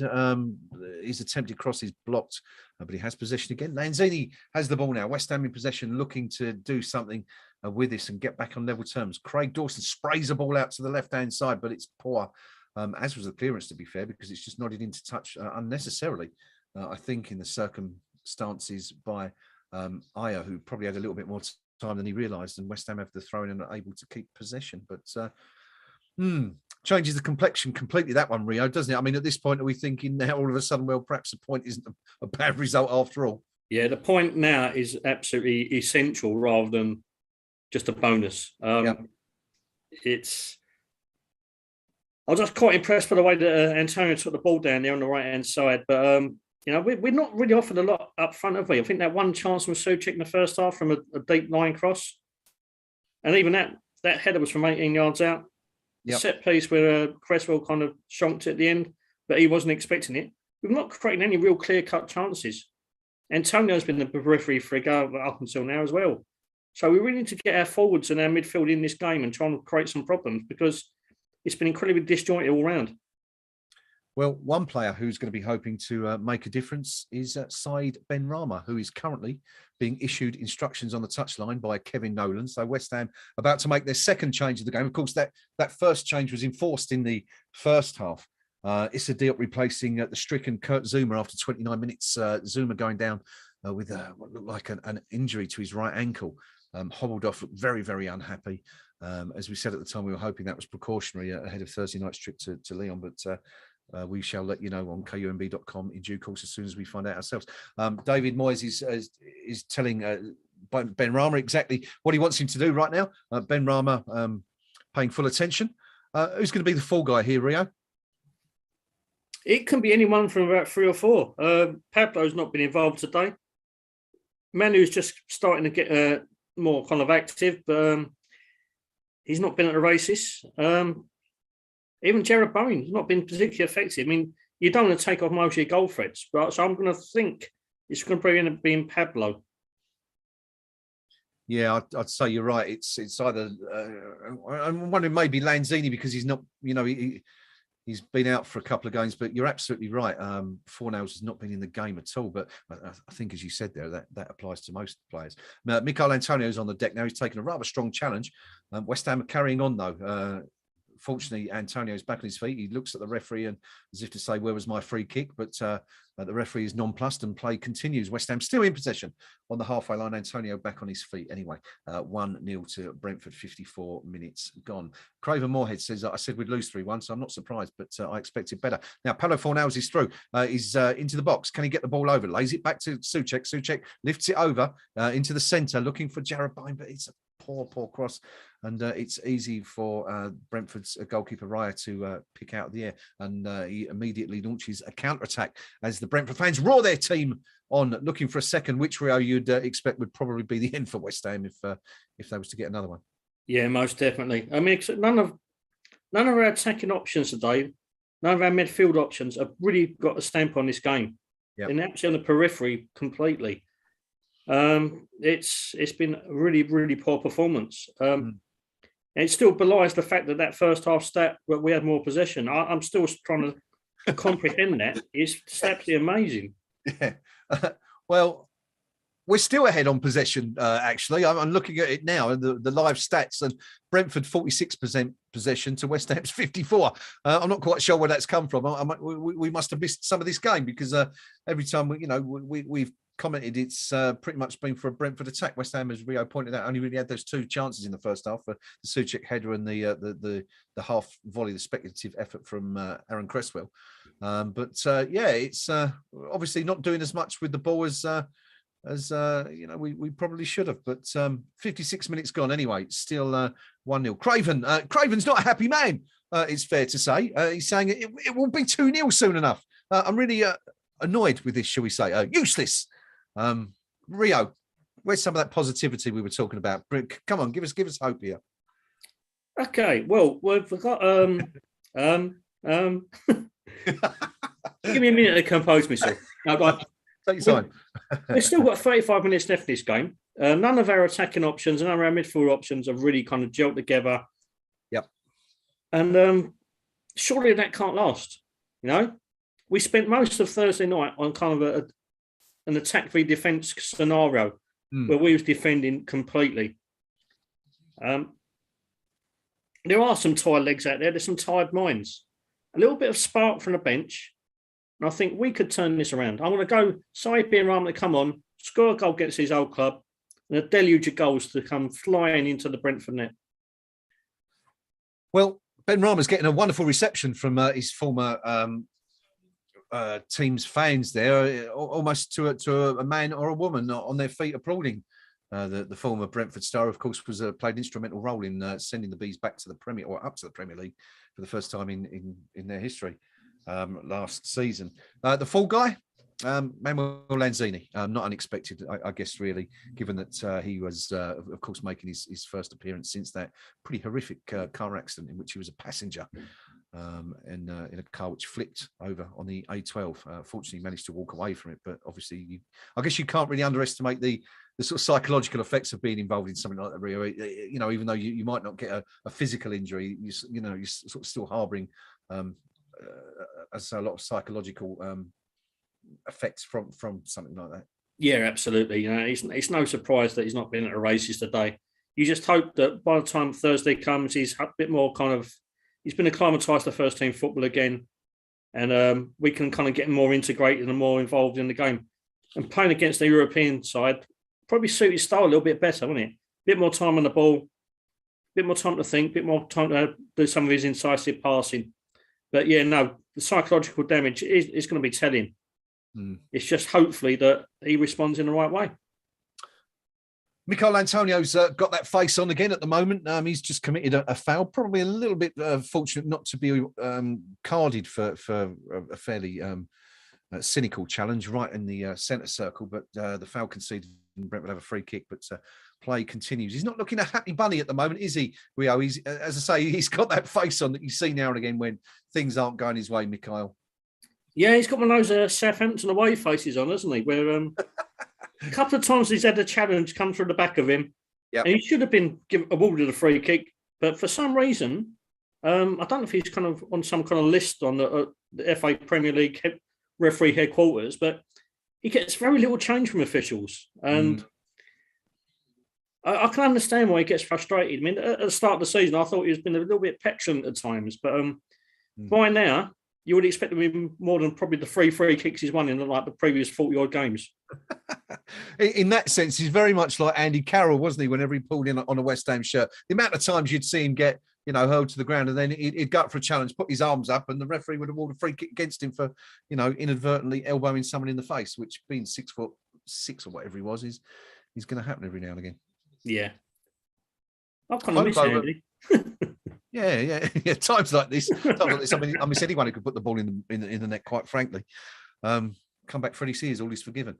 But anyway, we're rapidly approaching the hour mark, and it's Brentford 1, West Ham United 0. The Hammers falling behind to an Mboemo goal in the 3rd minute of the second half. West Ham clearly not learning their lessons for the first half, when the Brentford player was their main man, involved more frequently than anyone else, and conceding a goal from a set piece, and not even just a throw-in, where West Ham completely fell asleep. Issa Diop. We'll have a look at it again at the final whistle, but I think both Rio and I felt that he probably could have done better and perhaps should have been a little bit more alert at the time. Hobo says, I'll have some of whatever Rio's on. Rio, what are you on this afternoon? I've got a can of Ron's NZ IPA. Wild beer. If Wild Beer are ever going to sponsor this show, I'm a big advocate of Wild Beer. I know I've tend to have a couple of drinks while I'm doing these kind of things, but it's because I'm a pretty quiet person, and without a little bit of lubrication, my words don't flow. I mean, I stutter and stammer as it is with these kind of things, but I need this, otherwise I can't function. I'm not alcohol problem, obviously, but it's the whole throat. I'm not a natural talker. There you go, Hobo. Medicinal purposes only for Rio, just to whet the palate and let the words flow. We're an hour in. We're just looking at the win probability live stats. Brentford 70% likely to win this game. Apparently, West Ham only 6% likely to win this game. But of course, West Ham lead the table in the Premier League for points won from a losing position. We've just seen now. There's been a call for a penalty. It's not a penalty, I can tell you that. Don't worry if you're not watching the stream live. The ball was played yet again behind West Ham centre halves, and Ivan Toney went through, tried to get on the end of it, but Lucas Fabianski came out and managed to just get something on it before the Brentford striker did, and those calls for a penalty were in vain, and quite rightly so from the Brentford fans. Anyway, well, West Ham have picked the ball up. We've looked to attack, and that really just sums up our afternoon, Rio. Now, we've just seen, we're just having a rerun of the penalty shout, which wasn't a penalty, of course. The ball played through Lucas Fabianski, as he does, out brilliantly. Really reads those well. Out first to deny Tony. But just coming back to West Ham, we had an attack on the following that move, and the ball was worked well out to the left. A cross came in, it's just floated harmlessly out of touch West Ham really are out of touch and just not at the races at all, Rio. I mean, is this a hangover from Thursday night? Is it what we were talking about before? It's just fatigue setting in, and this is perhaps one game too many. What do you think? I think it has to be. The thing that we've excelled at all year is creating chances. We might not do it minute after minute relentlessly, but we normally create at least 3 or 4 good chances a game. Yep. Today, I can't remember a move in anger, other than coming from a set piece, that has really even troubled the keeper. We've not had a direct shot on goal. If we've had a shot on target, I'll be absolutely amazed. The Souček header, which you've got to be fair, that was kind of Jeff Pike territory, wasn't it? The distance it was. Yeah. If that comes off, it's a miracle. The thing with Creswell from the corner, he wasn't expecting it. And let's be honest, on the performance, he's rightly so. But we haven't created a real shot in anger from the whole thing. And as I say, I think Brentford have just scored. Yep, 2-0. Ivan Toney, the player, was denied just a few minutes ago. The ball played over from the left-hand side. West Ham failed to deal with it. It's centred back into the cross to Toney, who is completely unmarked. Free header from 6 yards, and it's easy. Yet again, he's got in between the 2 West Ham centre-halves. On this occasion, Issa Diop and Craig Dawson, who are both passengers just watching the game. And West Ham, I've got to say, Ria, this is turning out to be one of our most disappointing performances of the entire season so far. Absolutely. Against a team like this, you've got to be at least creating chances, making their keeper work. We're cutting our own throat here because everything we're doing defensively is going absolutely terribly wrong. It's absolutely shambolic. Just looking at this back now, the ball pulled back. I think, you can point fingers at both Issa and Craig there. Craig's a bit of a watching the ball. There's a solid line of 4 defenders, and he still found a gap. It's awful, absolutely awful today. Shocking stuff. West Ham on their way to defeat here. We had hopes that, given that Wolves had lost, Manchester United lost, Arsenal had lost in the last 48 hours, that West Ham could pick up points on some of their European hopeful rivals. But it looks like that's not going to be the case. David Moyes is reacting now. This is right. I think we'll come back to that in a second. I think Michail Antonio is about to be booked another really late challenge, and he's the second one from Antonio in a few minutes. His frustration clearly showing through there, and he's received the first booking of the day. And I think Antonio has actually been substituted. Vlasic, well, that's a real shock. Nico Vlasic has come on for Antonio, and Antonio really cutting a really disconsolate figure as he trudges off to the sideline. Now that's a few firsts there, Rio. Firstly, it's the third substitution by David Moyes, and we're only 65 minutes in. Of course, one was in false, but we've seen 2 since. And Antonio gone. Has Moyes conceded this game already? We're not winning it. Let's put it that way. Even with my misplaced optimism at times, we're not winning this game. I think that is a reaction to potentially save Mikel from being sent off and missing more games than absolutely necessary. Yeah, because that booking was sheer petulance, frustration. Yeah. It kicked in. Here, I think Nico would probably come in, sit in the midfield, Jarrod Bowen up front. It's understandable. Nico ain't played much lately, which is another thing I'm really surprised at, because I see a tidy player. I know a lot of people don't rate him, but I see a decent player there. He's just not been utilised in the right way at the moment.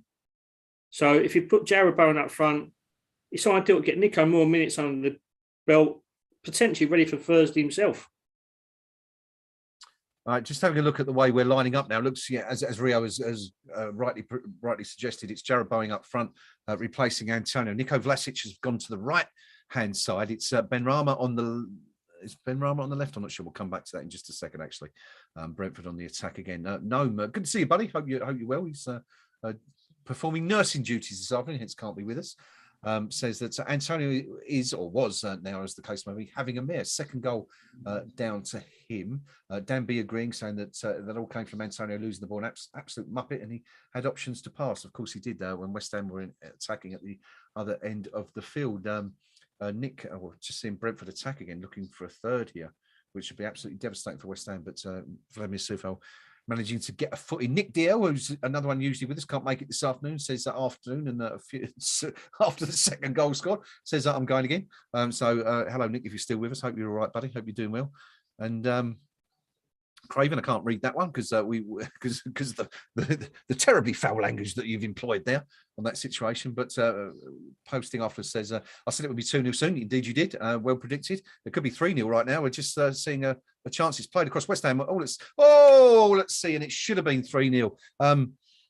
Dear, oh dear. And it's that man again, Mbeumo, who's had the opportunity to put Brentford 3 ahead. The ball coming from the left-hand side.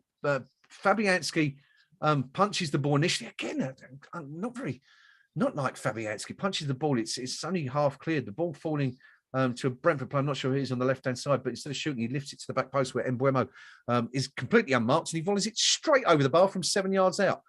Should have been 3-0, Rio. Yep. Again, another piece of shocking defensive display by West Ham now. Cross comes in far too easily.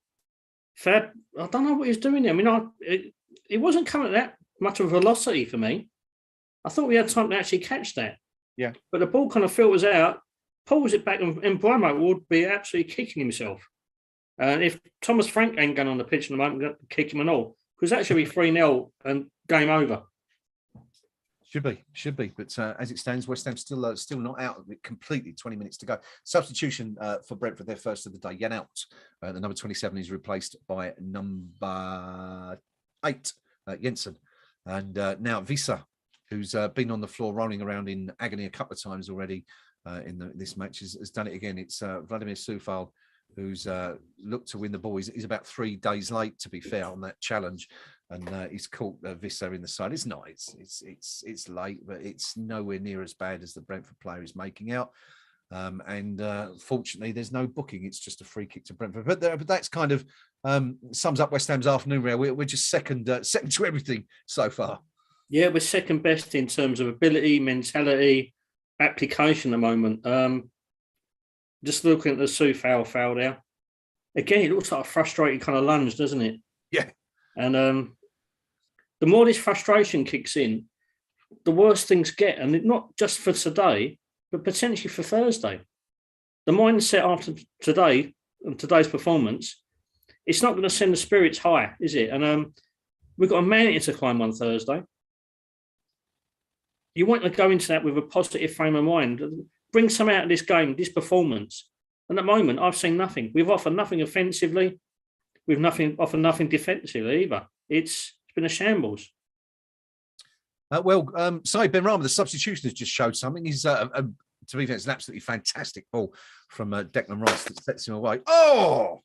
And he's broke down the left-hand side, got a shot away, but it's blocked for a corner, which has just been taken. And Thomas Souček has got up to get a head on it.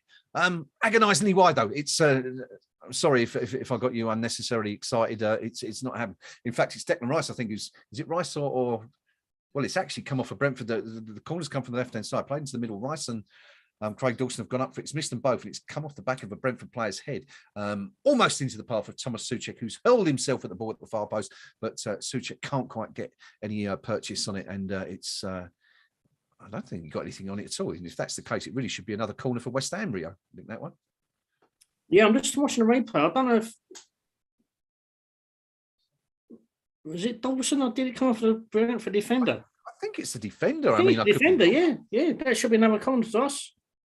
That kind of sums up our application and luck today, doesn't it? Yeah. It's just one of them days, isn't it, when nothing's going your way, and you know those things tend to happen. Anyway, at the other end, Brentford have a corner, looking for a third goal. Jeff Hathaway talking about that chance says Benny was up front there with no one to pass to. And Chris Dalby says, you watch Moyes blame the team's performance after the match. It's out of order. I don't blame the team. It's what I expect when you don't have to play every game with no backup. And Bob Claret saying, let's get an off day out of the way. Bring on Leon Oyens. But we'll just stay with this corner for a second.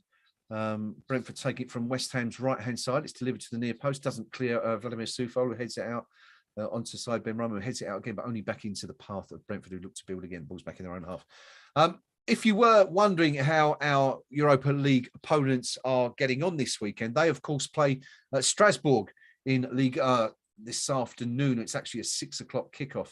Not sure if that's GMT or European time, probably European time. But Lyon have to travel to Strasbourg for their match. But unfortunately, as I say, it's a 6 o'clock kickoff, so we won't know how they get on until like Strasbourg, of course, doing really, really well in the French top flight this season. Currently fourth in the table, still some 5 points behind Marseille and Rennes in second and third, but having an excellent season. So that will be a tough tie for Lyon. Hopefully, they're going to have a tough an afternoon as we're currently having at the moment, Rio.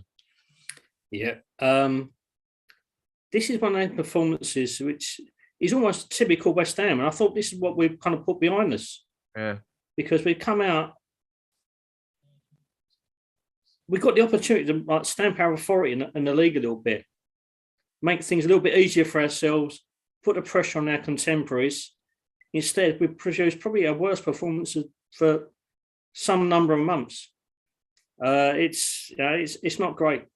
The worrying thing for me is not one single person of our offensive unit has been great at all. Both Thomas Souček's been missing, Declan's been missing, Fornells, Lanzini, all been not in the game at all. Antonio cut a frustrated figure and hasn't offered a lot. And defensively, we've been all over the shop. So I can't bring any kind of positivity out of this game whatsoever at the moment. It's just been a shocking performance all round. Stop the press. No confidence, no positivity from Rio. That's something you don't hear often. But there it is. I can't argue with that, mate. To be fair, it's one of those days, isn't it? We've got a Brentford player down complaining of cramp, which if you're getting cramp after 74 minutes, buddy, you should perhaps be playing another sport. Get up and get on with it. Come on. David Moyes still chewing his tail. We've just seen outside Benrahma, who looks like the player most likely to in a claret, well, I was going to say claret and blue shirt. We're not in claret and blue shirts, are we? Playing in blue shirts this afternoon. Picked up the ball on the left-hand side, dribbled right across the area to the right-hand side and put across him, which came to nothing. But at least he's having a go, Saeed. And you kind of get the impression he'd like to put on a show this afternoon, Rio, to, well, you never know. He might be in the shop window, might be saying to Thomas Frank that come and get me in the summer. There is always that possibility, isn't it? It's one of them players who really frustrates me at times.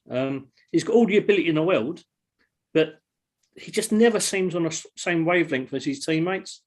He always seems to be looking for that extra second, which at the Premier League level, you just don't get. So when it clicks, he's superb. But he hasn't really clicked on a regular basis, probably since the opening 6 or 7 weeks of the season. If we're going to progress as a team, he'd be the one that you say he shouldn't be in the starting berth week in, week out. But he is the ideal kind of archetypal squad player that we need at our level. Yeah. But will financial circumstances dictate we have to move him on to kind of augment and strengthen the squad elsewhere? Again, it's a balancing act. We don't know what's going to be available in the summer. We don't know what investment's going to be like. It's all guesswork at the moment. We don't know, despite the fact that Krasinski's come in, what is going to be available to us. I think it's a really, really valid point you make there. You look at our squad and you look at players who've got the ability to come in and change a game. And Benrahma, for all his faults, and we've done it to death. His deficiencies this season, but still, he's got that ability to come on and he'll run at defenders, and he doesn't give up. And he is, isn't he? Pretty much the only player we've got with those kind of abilities. In terms of someone who isn't starting every week. Yeah, and how many goals he scored this season? 6, 7. How many times have we been crying out for a 6 or 7 goals a season's goal scoring midfielder? We're lucky at the moment we've got 3, but they don't fire on a consistent basis altogether. You often hear teams complain, or that charge of teams that play in Europe, maybe not necessarily so the Champions League teams, but certainly teams qualifying for the Europa League. We've had Burnley and were the most obvious, I think, in recent years who qualified and then had a dreadful next season. But it's often said, isn't it, that it's just too much for a club without the capacity, without the squad size of one of those top 4 clubs to play 2 competitions a week. We've sort of done really well, haven't we, this season to kind of get over that. The Tottenham game, for me, I think was the first time I'd really seen that, when we just looked spent. We looked like we didn't have anything left in the locker. It's happening again today, isn't it? Yeah. I think the Tottenham game, the major difference between the two sides was the fact that they've got two, I hate to say it, world-class forwards, and we didn't. That was the only difference between the two sides on the day. We adjusted the setup. The players weren't comfortable with it, and it cost us. Given the paucity of the numbers that we have at our disposal, we've coped with this so well. It's beyond my wildest dreams how well we cope with European football this year. But, it was going to happen eventually, and it looks like it's kicked in last couple of weeks, doesn't it? It does indeed. It does indeed. Brentford fans want a penalty.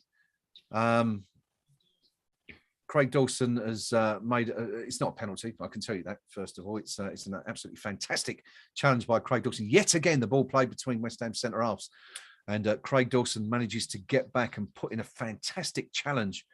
I'm not sure if he was onside or not, but Dawson's made a challenge, and the Brentford player's gotten it's quite a nasty looking collision. He's gone straight over the top of Lucas Fabianski. It's Ivan Toney is the player in question.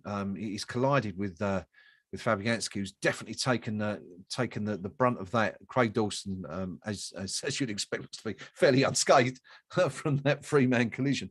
But Tony's up on his feet. He's walking a little bit gingerly. Fortunately, Fabianski's back up, and Brentford have a corner. But it's a fantastic challenge, Rio, from Dawson there. Superb, absolutely superb by Craig Dawson there. And he epitomises everything that's good about West Ham lately, because when we're short of numbers, when we're short of kind of confidence and desire at times, he's shown everything that we absolutely need. I thought he was outstanding again on Thursday night, possibly the pick of the players. And today, there's been a lot of problems, a lot of issues. I can't name any single player who's impressed me, but Craig Dawson probably been the pick of a really poor bunch today. You mentioned the last couple of weeks. Does he have a valid shout for player of the season, Craig Dawson? I think he's really stepped up to the mark in the last couple of months. And it's a testament to him, because this is when the whole fatigue levels have really kicked in. The whole hangover from European football, having such a small squad. He's stepped up to mark, and he's been playing with an injury. So, yeah, I think he has. But he's been more impressive the last 2 or 3 months for me, rather than the complete season. Because I'd like to say that Andrew Bonner, before his injury, again, was absolutely immense. Yeah.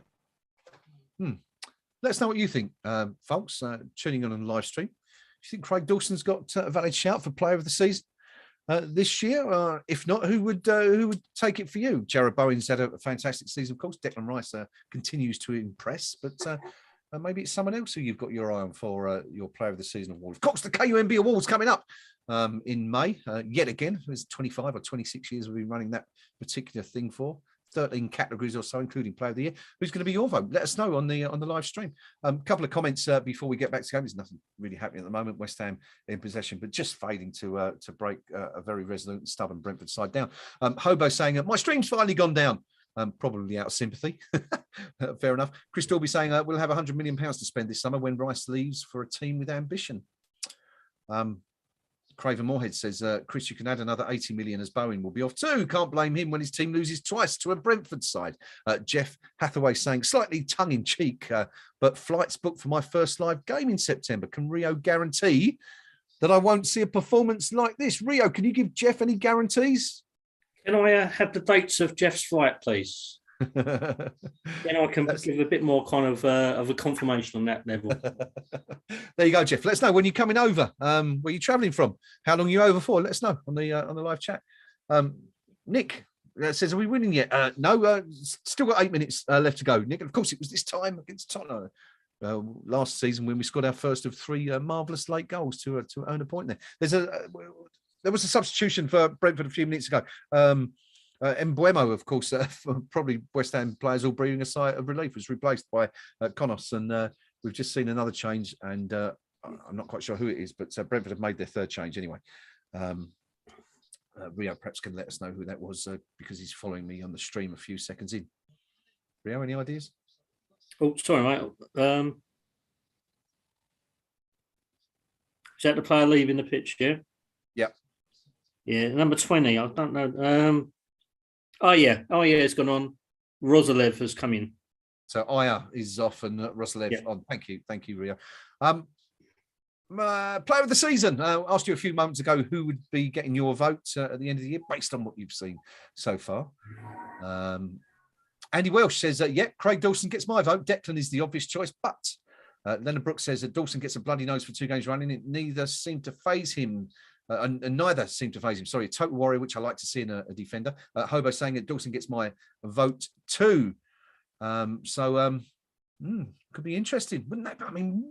I mean, forgetting everything else that's happened this season, Rio, but given where Craig Dawson was when David Moyes moved to sign him, I mean, have you ever known a turnaround like that? A player that's sort of languishing in the reserves of a second division side or championship side as it is now, becoming such a vital component of a team in the last state of European competition?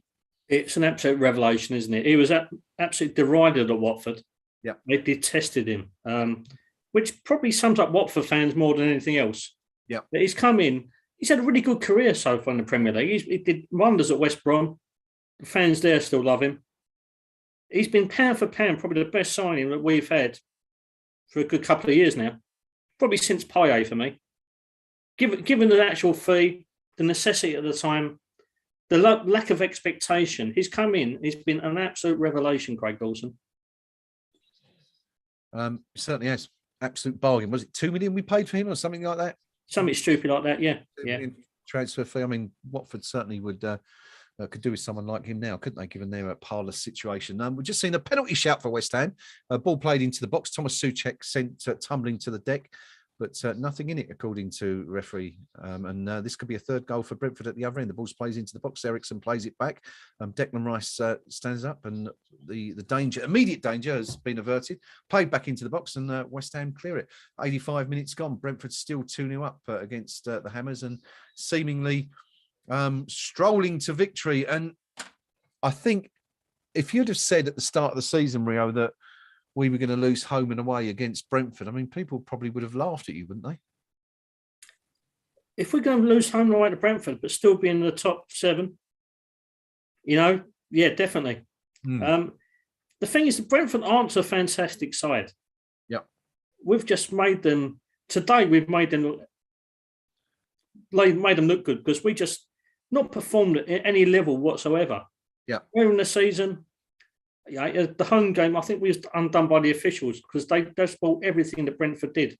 It was like watching a preparation for Thursday night. I expected more from Brentford today, to be honest. But last week they had a fantastic performance against Chelsea. Yeah. And I hate to say this. I don't hate to say it, actually. Christian Eriksen is one of the most watchable players in the world football for me. Yeah. Not given the circumstances of the unfortunate events that he went through. Even when he played for the unmentionable lot in White up in 17 or something. I actually thought he was one of the most watchable players in football because I just think he's a fantastic player. And today, he's been rather quiet.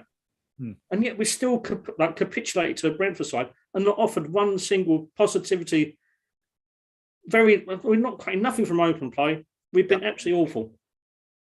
We're victims of creators of our own demise today again. And it's back to the West Ham of old at the moment. Yeah, I think that's probably the best summary I've heard of today's game, actually, in one sentence, Rio. It really is like watching an old West Ham team. Brentford have just had a shot. A decent effort, actually, coming in from about 25 yards. Can't quite see who that was. Didn't see the number on the shirt, but the players picked it up about 25 yards from goal. Tried to spin the defender and try to play it across Lucas Fabianski low into his right-hand side. But Fabianski is up to that one, and it's not going to be beaten from that range. 87 minutes gone, still Brentford 2. Brentford absolutely cruising to victory this afternoon now. I mean, it's just a question of playing out time, really. But just going back quickly to the question about your player of the season, suggesting that Craig Dawson might be in with a shout, which is something nobody would have predicted 6 months ago. Yes, Christopher Gibbs saying that Dawson is the player of the season. Sorry, I'm just keeping an eye on the game as well because West Ham are looking to get into the box, but I don't think it's going to come to anything. Christopher Gibbs says Dawson player of the season for me. Best £2 million we have ever spent. Absolutely, Christopher. Good shout. Nick, our very own Nick says it's Bowen for me, but Dawson a very close second. Hobo saying Dawson's form is way beyond what most or anyone expects. I think that's fair to say, Hobo. And so I mean, it seems quite a few people might be, giving Dawson a shout come May in that KUMB Player of the World ceremony. In this, our 25th year, of course, very special one this year. Yeah, it's a great shout, to be honest. But I'm just thinking, are we kind of overweighting his value to the team just because of his value that he gave us? Are we kind of overestimating the fact that has he really been better week in, week out than Declan Rice this year? Has he been really better week in, week out than Jarrod Bowen? Has he been really better week in, week out than Pablo Fornals? Well, I know he's had a bit of a sticky last 3 or 4 weeks, but he's one of my shouts, my contenders. I know I'm a bit biased because I love the fella, but my 3 contenders for Player of the Season this year, Bowen, Rice, and probably Fornals. But Craig Dawson's definitely up there, definitely worth a shout. It's one of those, isn't it? These kind of awards where it's almost the case where what you do in the first half of the season instantly gets forgotten, and it's those recent games that stick in the mind that people can win an award like this. I guess so. Craig certainly put himself in with a shout anyway, isn't he? A couple of other shouts for me. Kurt Zuma's been exemplary. Oh yeah, good shout. On the pitch, he's been absolutely impeccable. He should have won the Premier League Player of the Month last year. Obviously, he can't because of his indiscretions off the pitch, but on the pitch, he's been absolutely amazing, and a huge loss if he's not fit for Thursday. Again, Angelo Bonner, before the injury, has been absolutely superb this season once again. So there's plenty of shouts this year. There's a couple of players who haven't performed as well as they did last year.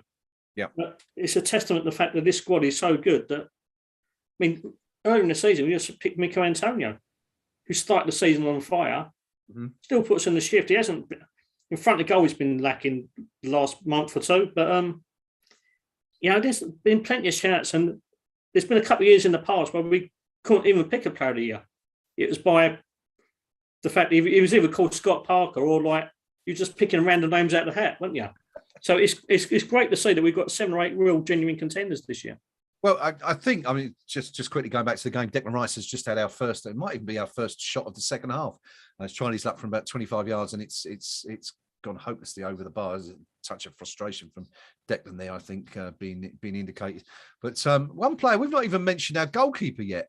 Now, let's not forget that at the start of the season, we signed Alphonse Areola on loan from PSG. And there's a lot of people who thought that he was going to be an automatic or a shoo-in for that number 1 slot. Fabianski started the season. He's been absolutely immense. I think he's probably had, pound for pound, his best season since he came to West Ham. So, I mean, you're right. You've got several contenders. And also, you've got contenders throughout the team. Defence, Zuma, Dawson, goalkeeper, midfield, Rice, up front, Antonio, Bowen. Players all over the field. Fornals, of course.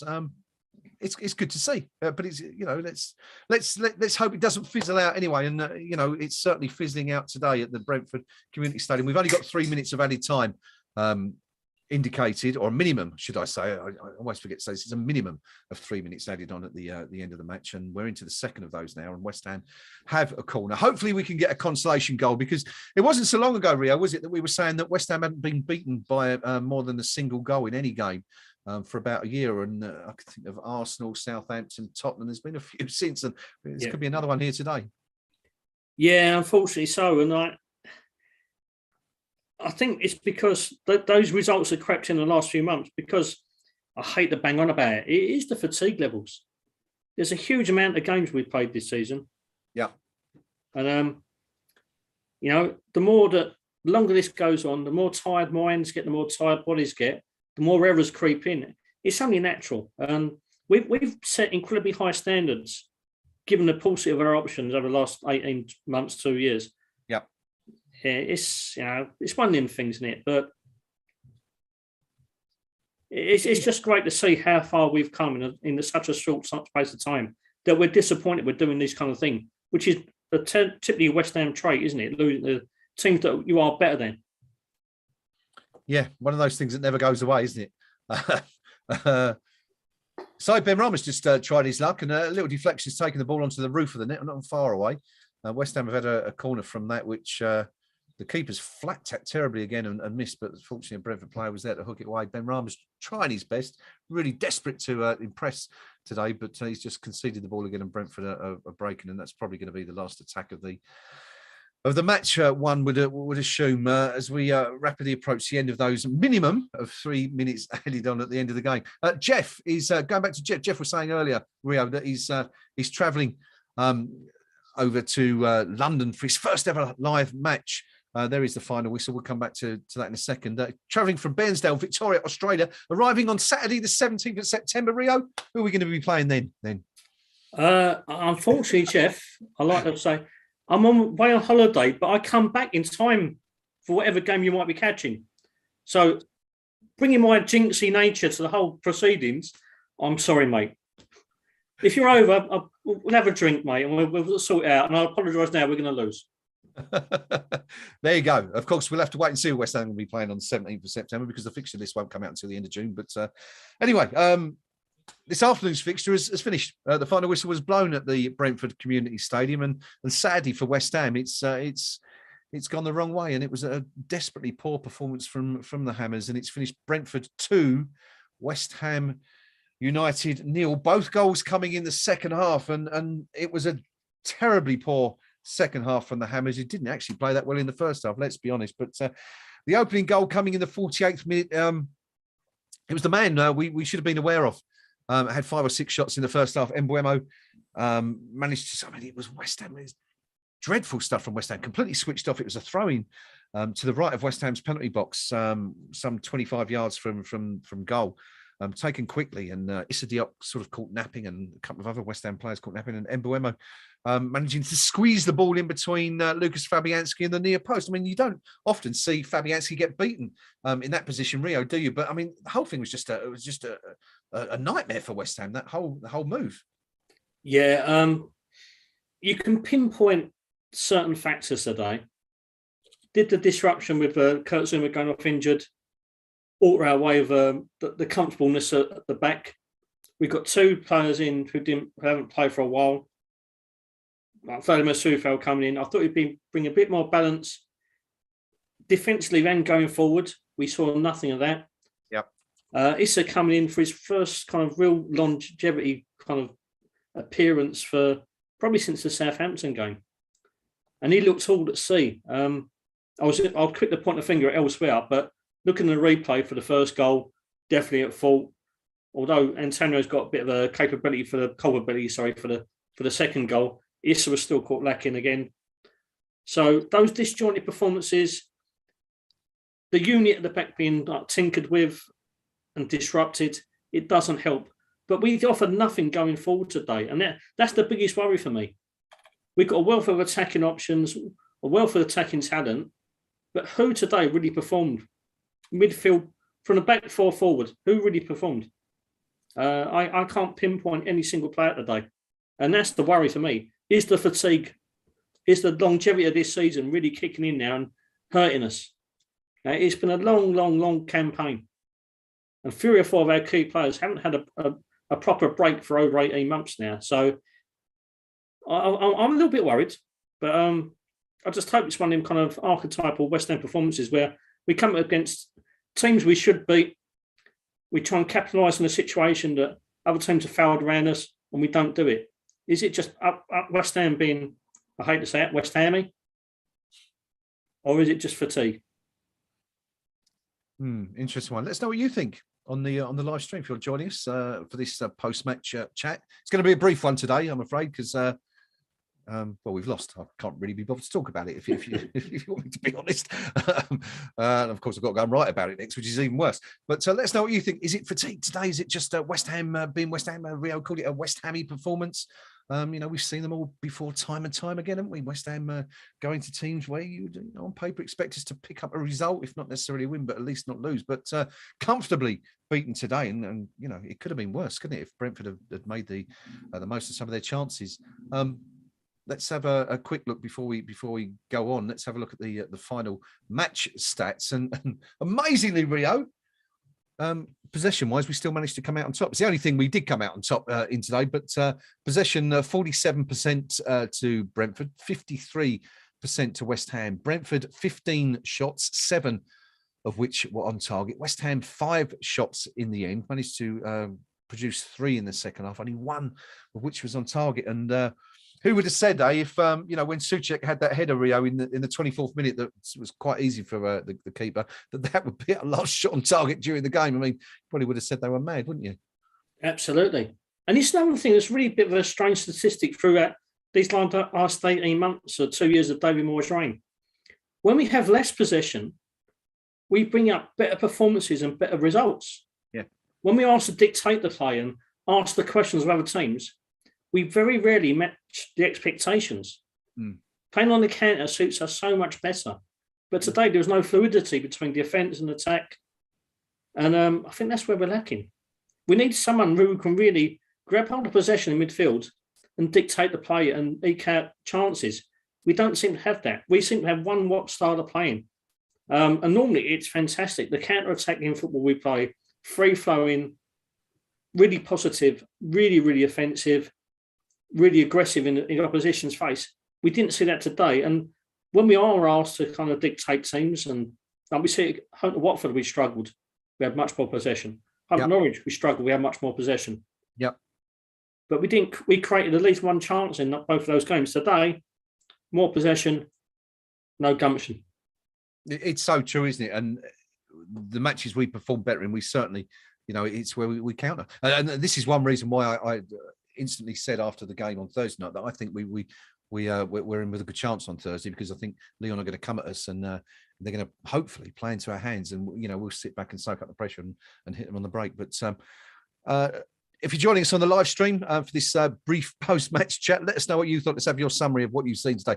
You really disappointed with West Ham? Was it just expected given the exertions of Thursday night? And said you can't, at the start of the stream, you can't underestimate how much of a toll that took, that game on Thursday, where we really, 28% possession, chasing the ball all night long, really took it out of the players. And Rio's touched on the fatigue issue earlier in the stream. And do you think that's it, or do you think it's just, or is it perhaps a case of the players didn't really want to give 100%, given that we've got that huge season-defining game, you might even say, coming on Thursday night, that trip to Lyon in the Europa League. Let us know. One player who has, one of our number who has let us know what he thinks the game is, Christopher Gibbs. Christopher saying that I don't blame the players at all. They've all done so well to get us to where we are from 2 seasons ago, but with no real new investment, means you're going to struggle with the extra games. And of course, this is something, Ria, that we touch on or have done pretty much every week since January. That failure, maybe not failure, but that inability, shall we say, to invest during the January transfer windows, really coming back, and time and time again, it's beginning to slap us on the backside now. Yeah, most definitely.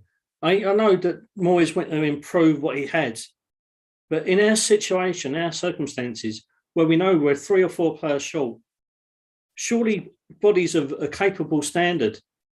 He doesn't trust the youngsters. That's clear to see. Bodies of a capable standard to step in and take the burden off what we have already. Surely that would have been a more kind of sensible option. I know players that he wanted might have not been available. I know he might have been out of our transfer budget at the time.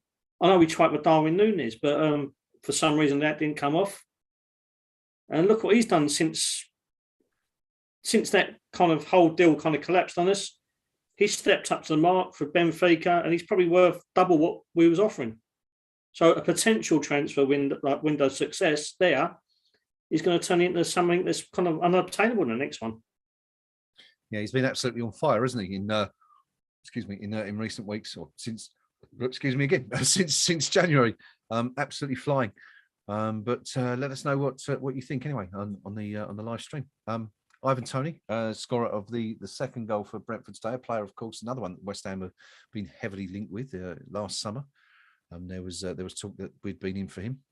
Barry Fry, I think it was, who spilt the beans on that one, said that David Gold, of course, who's a very close friend and confidant of Barry Fry, said that West Ham had been very, very interested in taking Toney to Stratford in the summer. Didn't work out, and he's had a good season. In fact, he's actually scored 8 goals his last 8 Premier League games, Toney.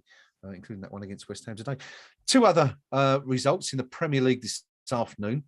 Both actually probably, given form and their situation, quite surprising. Leicester beating Crystal Palace 2-1 at the King Power Stadium. And then up at Carrow Road, very surprised with this one, Norwich 2, Burnley 0, Rio. Yeah, I am absolutely devastated there. I love Norwich as a city. It's a great place to go and watch football. Probably the best away day in the country. As much as I want them to stay up, have they not read the script? Have they not decided that Everton, it is their time to go down? It is their turn eventually. Send them down. Do not relent and lose to Burnley. Burnley need the points. The whole country needs Burnley to get the points to send Frank Lampard and that awful Everton side down.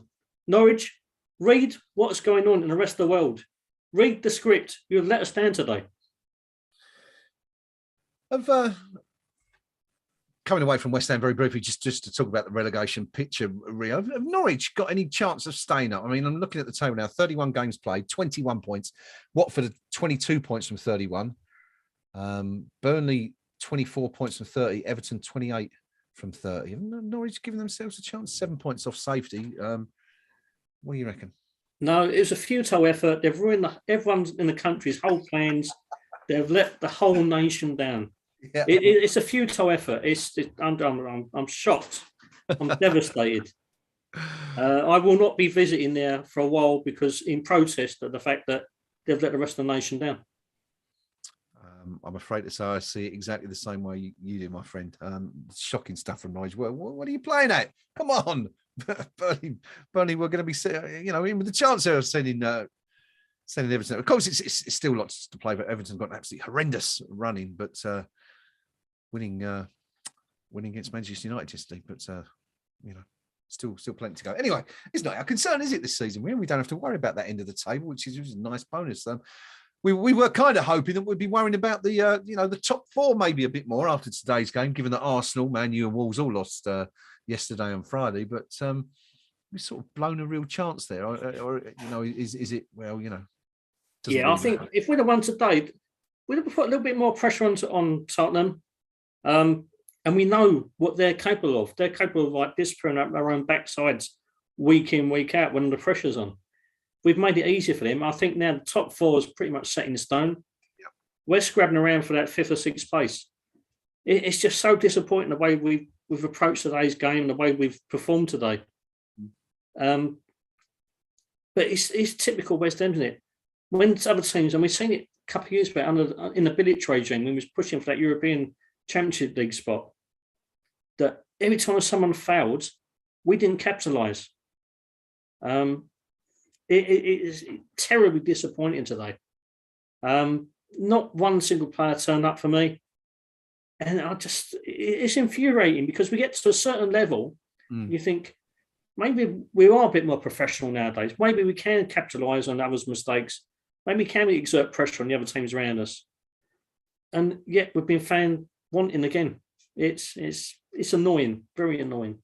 Yeah, it is. It's a shame. It was a real opportunity for us to push on, wasn't it, today? But it just didn't happen. And we can all come up with reasons why. Fatigue? Was it fatigue? Was it just too small a squad? Should we have invested in January to give us options? Is David Moyes at fault for not utilising more of his squad? Who knows? Maybe a bit of everything. Christopher Gibbs says, have Norwich not heard of taking one for the team? Absolutely right, Christopher. Neil 271052 says, made Brentford look like Brazil, but what can you expect after playing half a game with 10 men on Thursday? Fair point, Neil. Can't argue with that at all. Hobo says, I bet we take one when we play Burnley. And English Yardy, love that. Great name, by the way. Good to have you on the stream. English. To be honest, lads, I'm not surprised about this result, as this is our that should be bogey team, shouldn't it? It actually says boogie team. But yeah, I get your point, English. Moyes has to look in the mirror and take a long-ass good look. Window in January is coming back to haunt us. So, we're fatigue, Thursday night, January, you're all coming up with different reasons, but I think you're probably all right to a degree. Gnome says, very poor that. And Just Matt says, why can't Brentford go back to the National League? Ian Scattergood, pity we couldn't take advantage of Arsenal, Manchester United and Wolves losing, but the lads are knackered. We desperately need bigger and better squads so we don't have to keep trying to overperform. Yeah, I think you're all right there. One other stat I didn't bring you before we depart and bid you farewell. Actually, two stats for you. First one, XG. Today, expected goals, which of course is based upon the amount of chances and the strength of those chances created by each team. Brentford's XG this afternoon 1.8, pretty much bang on because they scored twice. West Ham's XG 0.34. 5 shots from West Ham, only 1 on target. So it just shows how desperately poor we were in the final third today. One player, of course, who has been suffering in the final third in recent games is Michail Antonio. Rio. I'm told he hasn't scored in his last 12 league games. At what point does David Moyes say you need a rest? I think, again, it's going back to the same old broken record, isn't it? Who would come in and replace him? I've got a soft spot for Andrei Yarmolenko, even more so since the unfortunate events that beset his country. Yeah. But the reason he didn't cement a first-team place is because the injury had taken their toll. He's not suited to English football. Would you trust him to do the same job that Antonio does up front, even despite Antonio's misgivings in front of the goal this season? Yeah. Who do we really have to step up to the mark? David Moyes doesn't trust the kids. I don't think Sonny Perkins up to the job yet. Certainly not as a Premier League starter. Who really have we got? What is the alternatives? And this is kind of the mismanagement that we've seen throughout the years, that what other club in this whole country, let alone the Premier League, would start the season with one recognised striker? Mm-hmm. And let's face it, West Ham are playing one recognised striker who's not even a natural striker. He's converted forward. It's the mismanagement of the squad over the last 3 or 4 years that we're in this situation. Now, we should have 2 or 3 options up front. Instead, we've got one. And then the amount of games he's played, he's also got the not only us, European football thrown into the mix, he's got international duties thrown into the mix as well. That all takes his toll. And he's not a young man anymore. He's not a 24-year-old, 25-year-old at the top of his game. He's a 32-year-old guy with an injury record which is probably longer than my arm. We needed 2 or 3 options up front to make a proper assault on both the Europa League and the Premier League. We need 2 or 3 strikers. Instead, we've got one, and when he's not firing, it brings to the fore our paucity in front of the goal at times. I suppose the only surprise about Michail Antonio this season, that situation, is that he's not been injured more, isn't it? We were all predicting that those hamstrings will be pinging left, right, and centre, and he's only had the one injury this season. Yeah, no, that is, again, this is a tantamount not to the way that the squad's been managed over the years. It's tantamount to the way the medical staff have been operating this year. Yeah, we've had a couple of injuries. Obviously, Angelo Bonner's probably been the biggest one. He's been missing the longest. But Antonio is the most injury-prone player we've had for quite a long while, actually. Mm-hmm. He's made it through pretty much unscathed so far. He's kind of frustrated and lonely figure up front at the moment, but he's still getting out there. He's still putting a shift. I mean, on Thursday night, I thought he put an absolute shift and a half. Yeah. Despite the circumstances. But playing 2 games a week isn't suiting him at all. And where he's bereft of confidence, where he's kind of frustrated figure because he gets no change out of officials, those frustrations are creeping in, become more and more evident on the pitch. Because instead of acting naturally when he's in certain situations, he's kind of forcing the issue. And he's a better player when he acts on instinct rather than trying to chase stuff. Yeah, Noam also making the point on the chat that he didn't just foul in front of goal. He wasn't his usual self at all. They failed to hold the ball up, and of course was culpable to some degree for the second goal as well when he conceded possession in a bad position. But anyway, there you go. That's just about it from Rio and myself this afternoon. It's been a really, really disappointing day for West Ham. great opportunity to pick up some momentum going into Thursday night's game with Lyon, that second leg Europa League tie, and also pushing up the Premier League table following the defeats for Wolves, Manchester United and Arsenal. But we've just blown it, quite frankly, today. One of our weakest performances of the season. Nobody really performing. We haven't done man of the match because Rio said it earlier on. It'd be difficult to pick one today. There's not really anybody who stood out. Craig Dawson probably had a fairly decent game, but yeah, there you go. So that's it from this on. Rio, thank you for your company, and my apologies for forgetting what your real name is. As you said, we've only known each other 25 years, and yeah. There you go. I thought you'd morphed into your son, but as I say, the problem is trying to keep your eye on 10 things at a time and process more than one thing at once. We're men. We're not used to these sort of things, are we? Thanks, Rio. Thanks for your company, buddy. And maybe see you again on Thursday. We'll see how it goes. But massive game. As I said earlier, possibly a season-defining game this Thursday night in France. The second leg of that Europa League tie against Lyon. West Ham 1-1 on Thursday night. Delicately balanced, but I'm not convinced it's all over yet. You know, we'll probably be underdogs, but I've got a little bit of. Let me ask you quickly, Rio. How do you see it going before we go? Just to kind of recap from Thursday night, because I didn't join in after the game. I thought in the first half we paid them far too much respect. We should have been a bit more aggressive, a bit more offensive, and gone for it. They offered nothing really for me until we went down to 10 men. I thought we was more than in that game. I thought we was pretty much, on top there. Just eking our way in. Obviously, Creswell been sort of changed the whole complexion. But despite the fact, again, it's like us today, isn't it? They had, was it 72% possession? Yep. All right, they created chance after chance. But did they create anything really that clear-cut that troubled us? No. So I'm full of optimism. We get Manuel Lanzini back in, which gives us better balance in that side. Soufal probably, he's feeling his way back today. He'll be fit and firing on Tuesday night. We can have a shift where Ben Johnson or possibly goes to the left-hand side, or Ryan Fredericks. We don't know yet. We don't know how David Moyes is going to set this up. Yep. Now, we played better on the counter-attack, as you said. This game isn't over. This tie isn't over. I'm still quite confident we're going to get through this on Thursday night. And, I still dream of Seville. I'm still dreaming of Seville in May. There it is.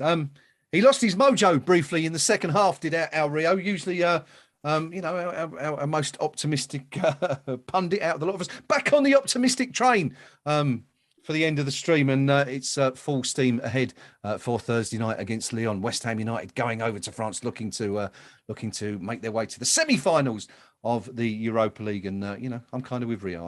I think there's a long way to go. And I really wouldn't be surprised if we're on our way to Eintracht Frankfurt or Barcelona in the semi-final, but we shall see. Join us. Why don't you come and join us if you're not travelling to France on Thursday? Come and join us on the stream for another Eyes Up Mother Brown this Thursday evening. We'll be joining you. It's the early kickoff, isn't it, Rio? Aren't we at 5:45 this week? I haven't actually checked. I'm getting a shake of the head from my youngest son. Okay. Oh, he's saying Atalanta Leipzig is the early kickoff. One of them. Oh, okay. All right. So I think we kick off 8 o'clock. Okay, lovely. If I do manage to join, it'll probably be from the pub, so you might have to mute me for most of the game. No worries. Thank you, Rio Junior, as well for that timely update on the kickoff time. That's it from us today. Thank you, as always, to everyone for joining us on the live stream. Your comments always fully appreciated. It's great to get you involved on this stream. Don't forget to get yourself over to the KUMB.com forum now for some post-match debate on the match thread. Lots of other things you can chat about. I'm sure the game against Thursday will also be under discussion. I'm sure there'll be a match thread for that Lyon game. It's going to be a huge week for West Ham. Can we do it? Well, stranger things have happened at sea, haven't they? Until then, we'll see you all very soon. Take care of yourselves, and we'll catch you all again on Thursday night. Come on, you.